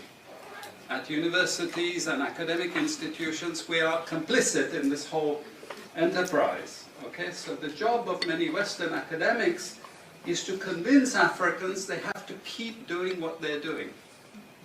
Okay, and to show them it's your fault that you're poor. It's not our fault. It's your fault that you're poor. You know, so this is what we do in the Yekcyr institutions. Okay, so if you can convince, okay, well, let's compare that to America. Pull yourself up by the bootstrap. Stop being a victim. It's your fault you're poor. It's your fault you live in poverty. It's not the redlining and the Ronald Reagan era and Reaganomics and the 1994 crime bill. Oh, it's not none of those things. It's not the feds flooding crack rock into the hood, getting our people addicted to it. It's not the many, many, many guns flooded into Chicago, flooded into the hood, and then the gangster rap music that the Ashkenazi have benefited from to get us to unalive our people when our people were making songs about free your mind. And, you know, KRS-One talked about how, you know, we're the true Israelites. They didn't like that conscious hip hop. They didn't like that Public Enemy. They didn't like that real black, powerful music, which is why I say music is so powerful. And I, as a musician, I understand it, which is why I put so much energy into making songs that tell truth and put Yahusha and Yahuwah and catchy beats and catchy songs. And, you know what I'm saying, to get the true names in your mind, get history in your mind through music, the power of music. If the devil used music for wickedness, I use it for good. Yahuwah said, whatever you do it to the esteem of the Yahuwah. Do it to his esteem, not for your own, but for him. We are Yahudah. We are the praisers. Yada Yahuwah. Yada Yahuwah means Yahuwah be praised. Yahudah, Yahuwah be praised. The root word yada, praise, Yahuwah. Hua, Yahu, Yahuwah be praised. That is what our tribe name means. Yahuwah be praised. When Yahudah was born to La'ah or Leah In that moment that she had that beautiful baby boy, she said, Yahuwah be praised, Yada Yahuwah, and she called him Yahuda. Oh, your name means so much. Oh, our tribe means so much, family. We as the Yahudim, oh, we matter so much. And that's not to downplay the other tribes, but we have a special purpose. We are the royal line of Yahuda, the royal line. We're not just a line. We are the royal line of the lion. Arya. We are the royal line of the lion. Oh, praise Yahuwah. This is why we sing and dance. Yes. You know, the Negro spirituals. Yes, that is what we do. We were meant to do music. We were meant to sing to him, sing praises to him. We are a kingly line. We are not niggas and thugs and hoes and bitchs. We are royalty. Let me see you type in the chat. You say, I am royalty. Say it right now. Come on, say it with me. I am royalty. I am royalty. Yes, we are royalty to Yahuwah. Ba'ith Daud, the house of David. We are royalty. You wake up and you tell yourself you are royalty. Yes, the royal priesthood. All praises to the Most High. Yes, sister. Absolutely. You never forget that you are royalty. You are royalty, brother. You are royalty, Zakar Yahu Yasharal. Hallelujah. Yummy. You are royalty, sis. Batiyah Baya Yasharal. You are royalty. Adari Yahu, you are royalty. Tawanda, you are royalty. Sunshine, you are royalty. Queen Raya, you are royalty. Dennis, you are royalty. His creation, you are royalty. Guided by grace, you are royalty. Don't ever forget that. I love y'all, man. I love y'all. And in this channel, we teach truth, but this channel is also about the uplifting of our people. We get beat down so much every day, bro, but we have to always remind ourselves that there's hope and we are loved by the highest. Don't you ever forget that. The world make you feel like they don't love you. You remember you are loved by the true creator. The true all of Yasharal. He loves you with his whole heart. He loves you with a love that can't be described, can't be put in words. But that love that he has for our people is great. And I have to match that love that he has for our people. I try to match it as best I can. The love Yahuwah has for our people is the love I have for our people. And that's why we preach these messages of liberation and good news to our people, to help them have hope, even in these dark times. Praise the Most High. Let's keep going. So this white man admitted they need to keep Africa poor. Well, now, that's their own admission, not my admission, but what they said out of their own mouths. Now you can kind of understand how dark this agenda really, really is. Now, getting back to Peter Thiel, I'm going to show you this next video from him, and I want you to listen to what he says.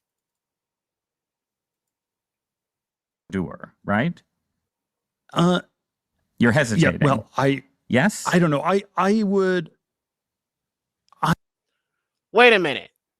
He just asked this white man a very simple question. Do you prefer the human race to endure? Look how hard it is for him to say yes.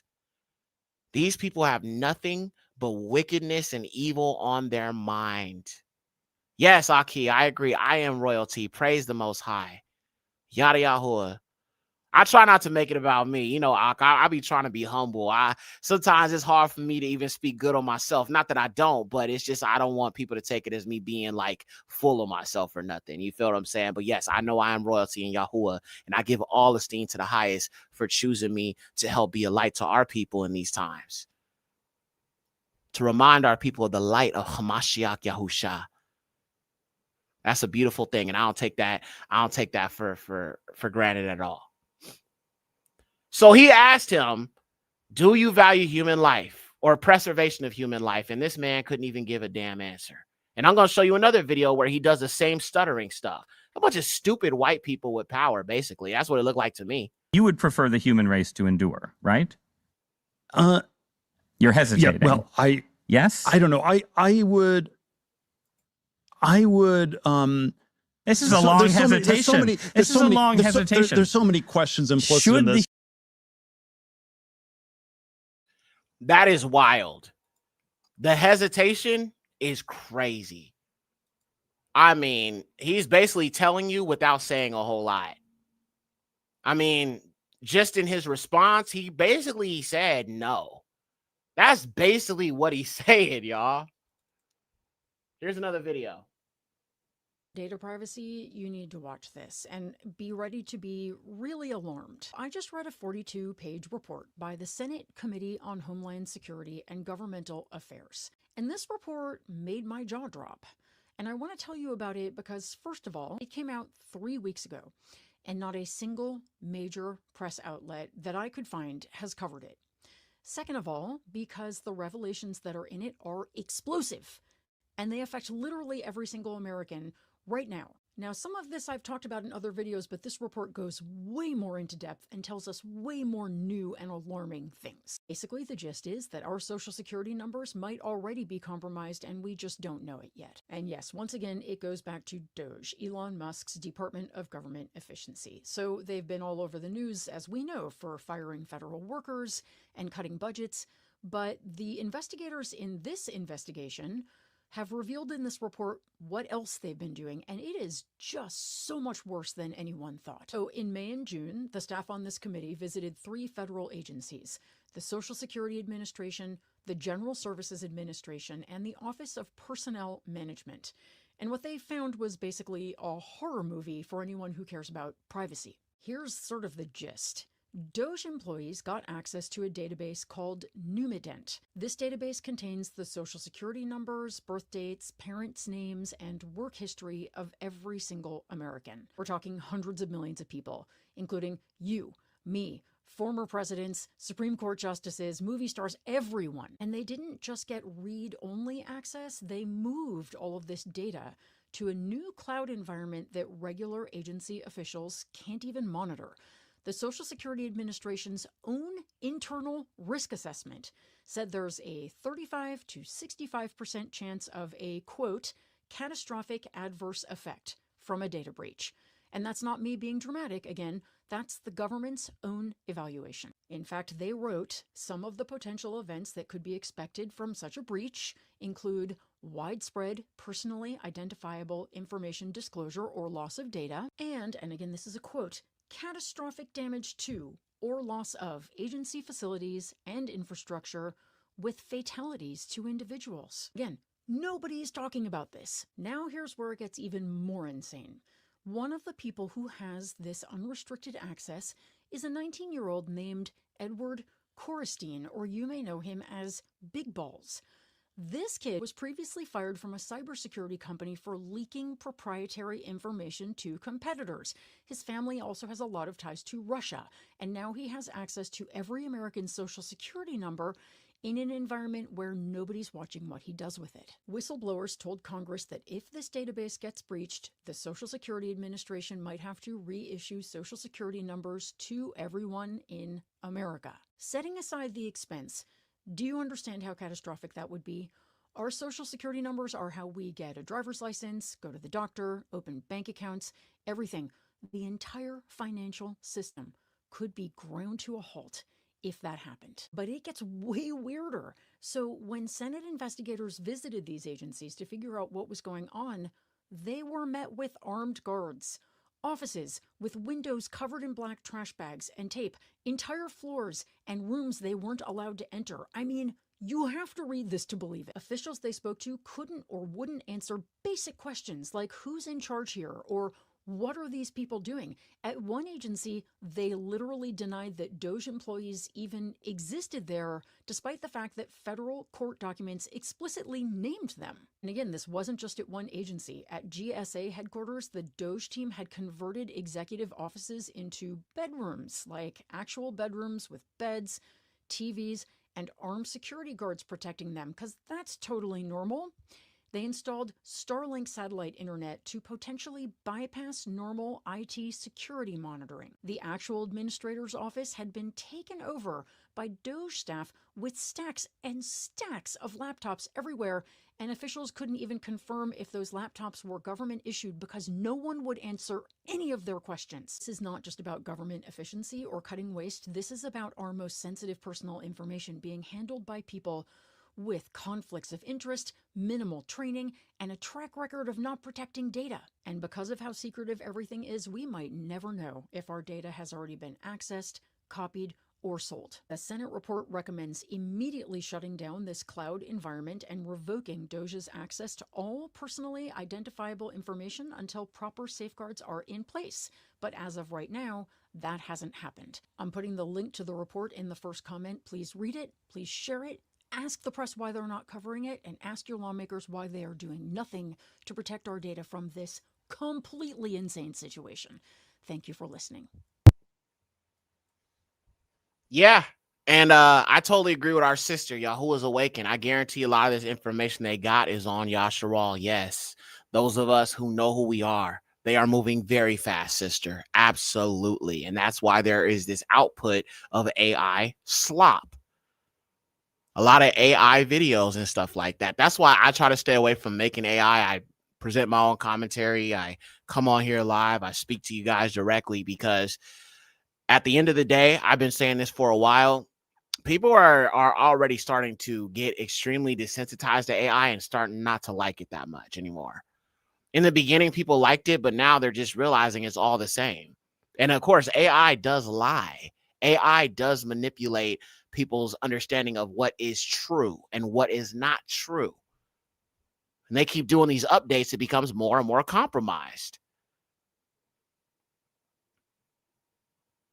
And that's the trick. That's the snare, that you become so tied and so reliant on AI that once it changes and develops to where they really want to get it, you're not going to be allowed to question it anymore. You're not going to be able to find resources anymore. So and I've noticed this because, for example, I can give you a perfect example on Twitter, Elon Musk's platform. On his platform, there was a lot of information about people, white people, who are admitting the crimes they do and you know, the things they do to animals and stuff like that, right? All of that stuff has been wiped off the platform. Everything that makes white people look bad, he is destroying that information from being allowed to be shared and talked about on the platform. Because you have melanated people like myself. I got homies on there. Y'all know what it is. We got a whole group. I got homies on there that be posting some of the stuff that these white folks is into, and you know what I'm saying, exposing what they be doing and stuff like that, and they be banning people. I got banned probably like 4 or 5, 6, 7 times. So I jumped on the Israel servers. I jumped on the German servers. I jump on different servers, and I have to jump on different servers because what they have an advanced type of AI system on there where if your IP gets banned, you will not ever be able to log on there no matter what device you log on, because it's connected to your ISP, your internet service provider. So sometimes you're going to have to jump on into a different server and hide your IP to even use the platform. He banned me so many times because I be going in on him. I be going in on these racists, you know what I'm saying? Posting images of, you know, certain things and, you know, pigs and, you know, Neanderthals and stuff like that. I be really, really going for them because they be posting the most anti-black stuff. So I just be hitting them back and showing those low birth rates. Like, I think Elon Musk was, because, you know, I told y'all how he be talking about these low birth rates that his people are experiencing, right? And I posted a whole bunch of like maps and stuff showing how they're targeting his people specifically, and he banned me for that. So I be going hard at him. I really be pushing back against all of these oligarchs. I be trolling, you know what I'm saying, all these like big conservative platformers who be talking about they want to enslave us again. I be trolling all of them. I'm like, how you gonna enslave us? Y'all going extinct, bro. The Most High don't even love y'all. He over here wiping y'all out, and you think you're gonna enslave us? Okay, here's Joel 3. You're going into slavery, heathen. So I be going hard at them, bro. I really be bullying heathens on there. I really be bullying the fallen seed. I bully the colonial minded. You know what I'm saying? So I be bullying the heathens with facts. And so and so they go and tell Elon, and then he finds out who I am, and then I get banned again.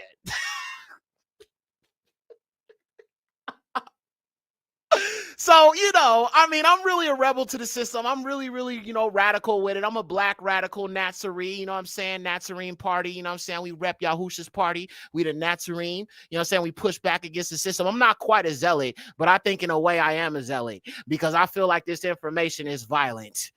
It get them crying. It get them mad. They be spazzing out on me. I mean, if you just see the comments that they be writing in the cope, bro, the cope family, the cope of the children of Lucifer is so hilarious, bro. When I talk about them low birth rates, they be all like, well, it's just because, you know, we just choose not to have children. Nah, you can't. That's what it is. The cope is so hilarious, cuz when they're trying to come to terms with the fact you're dying, you're going extinct, and you're the master race, you can't even save yourself. You a master race and you're dying. That's hilarious, cuz. That is hilarious. I got all the smoke for the Indo-Europeans, cuz. All the smoke. All the smoke. Hell with these heathens. They want to be racist, say, man, your birth rates are low. They want to tell you you're inferior. Your birth rates are low. I guarantee you that racism, that white supremacy, bro, it dwindles down. It simmers away. Then they turn into a dang Pink Panther crying and playing the victim. Just bring up their birth rates. If they say something racist to you, they try to antagonize you, threaten you, talk about what you gonna do, man. Yo, people dying. The favor of the highest is not up on you. You praying to Jesus and Jesus ain't stopping them birth rates. You got to be strong, fam. My brothers out there, be strong in the truth. Now, don't be going picking fights that you can't, you know what I'm saying, handle, right? But be strong in the truth and do not fear the children of Lucifer. Their time is up. Their time is up. And you remind them their time is up. Who cares about all the stuff they saying on social media? They're saying it because they dying and they scared. This is why the heathens rage and imagine a vain thing to enslave the children of Yasharal once again. Yahuwah said, I've made Esau small among the heathen, a small number of Edomites. He has made the Edomites small. That's why their birth rates are low. Yahuwah is doing this. Praise his name. Yada Yahuwah. I'm a threat to the system. And I'm a threat to the children of Lucifer. What you gonna do about it? Nothing. Because you would have did it by now, I'm sure. Keep crying, pink face. Anywho. So, you have that video there. This woman is talking about all of these things that these people are setting up. Now, since we're talking about Peter Thiel, let's go ahead and let's look at this information on Palantir so you can understand this AI integration bioconvergence. All right, here we go. It's a beautiful Shabbat, man. I'm enjoying my time with the family.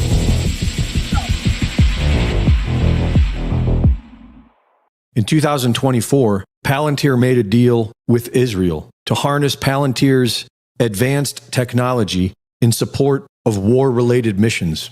We see part of that technology today as the Lavender AI system, which assigns Palestinians a numerical score of 1 to 100 based on how likely they are of being an enemy. It has a 10% error rate, which has been acceptable for Israel and Palantir.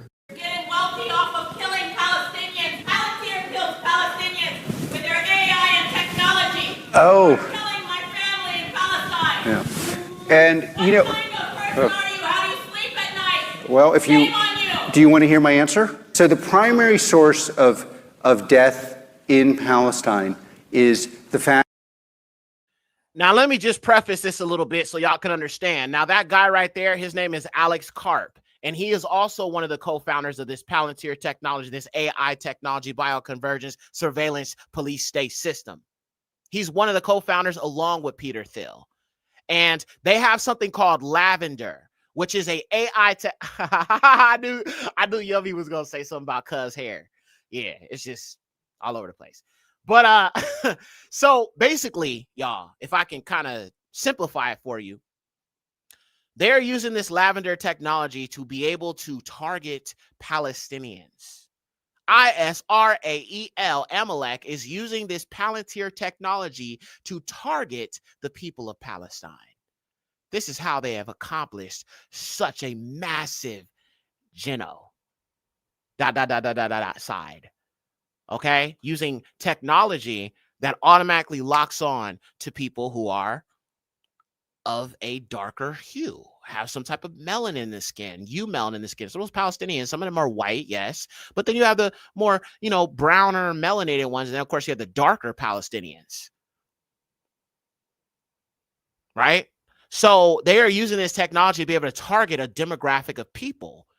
And family, I hate to say it this way, but I believe that this is a test run for how this can be used on the Negro here in America and our people scattered abroad. Unfortunately, the Palestinians, they're dealing with some rough situations with this. But this is definitely a G side, family. Absolutely. Absolutely. Yeah. Unfortunately, the Palestinians, it's unfortunate that they have to deal with this and they have to be this experimentation. But just as I told you with the deportation of the so-called Hispanics was a test run because they're really going after us, the same can be said, well, what's going on with the Palestinians in Gaza and what will be used against us? The true children, the true target, the true enemy of the children of Lucifer. Oh, it's all about you, Yasharal. It's all about you. This is the serpent seed's last attempt to destroy the chosen. Fallen angel technology from their forefathers, which are the Nephilim. Their ancestors are the caveman, the beast man, the Nephilim beast man. Esau, the Horites, the Indo-European Ite tribes. They are using the technology of their forefathers and their ancestors to bring about our persecution. And the fallen angels, the disembodied spirits of the Nephilim, are guiding them in doing that. Yes, the fallen angels hate you because you are the people from which would come Hamashiach that will destroy all of them. Because Hamashiach came from amongst our people, we are just as much as enemy as Yahusha. Because Yahusha is our way to that redemption. Yahusha is that way to our restoration in the fall of their wicked empire. You are the key to that as the chosen people. So this New World Order is about a war against you. And that's what our people must understand. It's not about the heathens. It's like they're not worried about these other, nations. This is all about you and you only. Unfortunately, the Adamic people will have to bear the brunt of this as well because they're going to target all the Sethites, all the children of Seth, the Saphim. But you're going to just have to understand that this is where we are now, and they are moving very, very quickly. And fam, let's see, we're 3 hours. Okay, I'm going to do 10 more minutes, and we're going to close it down, okay? Let's go back to this video real quick. The fact that Hamas has realized that there are millions and millions of useful idiots that will...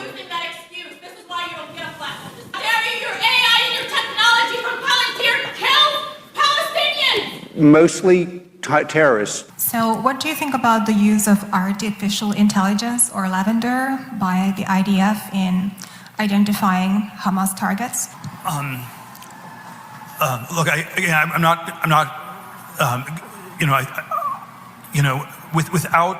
without going into all. Wait. These are the high IQs.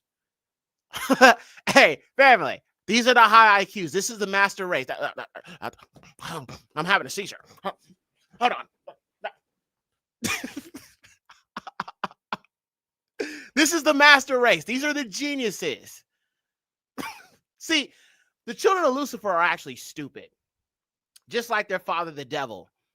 And then the reason why the devil is stupid is because he actually thinks that this system that he is having his children bring about is somehow going to prevail over the highest, over Yahusha.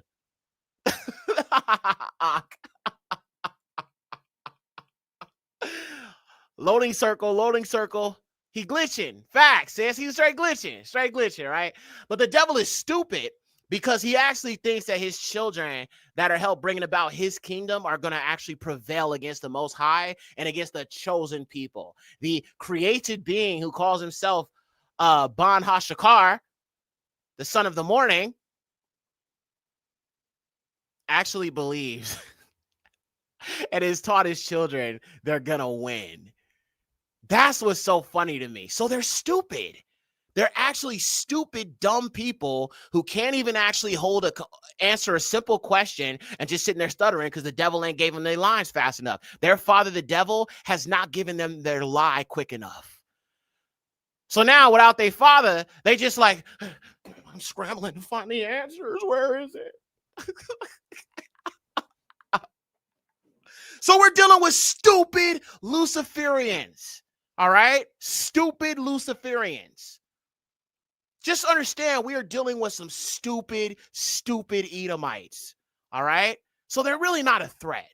They're really, really not. They need the fallen angel technology because Lucifer's children are stupid. All right? All right. Let's get going. This is the best episode I've done in this series thus far. It's got to be.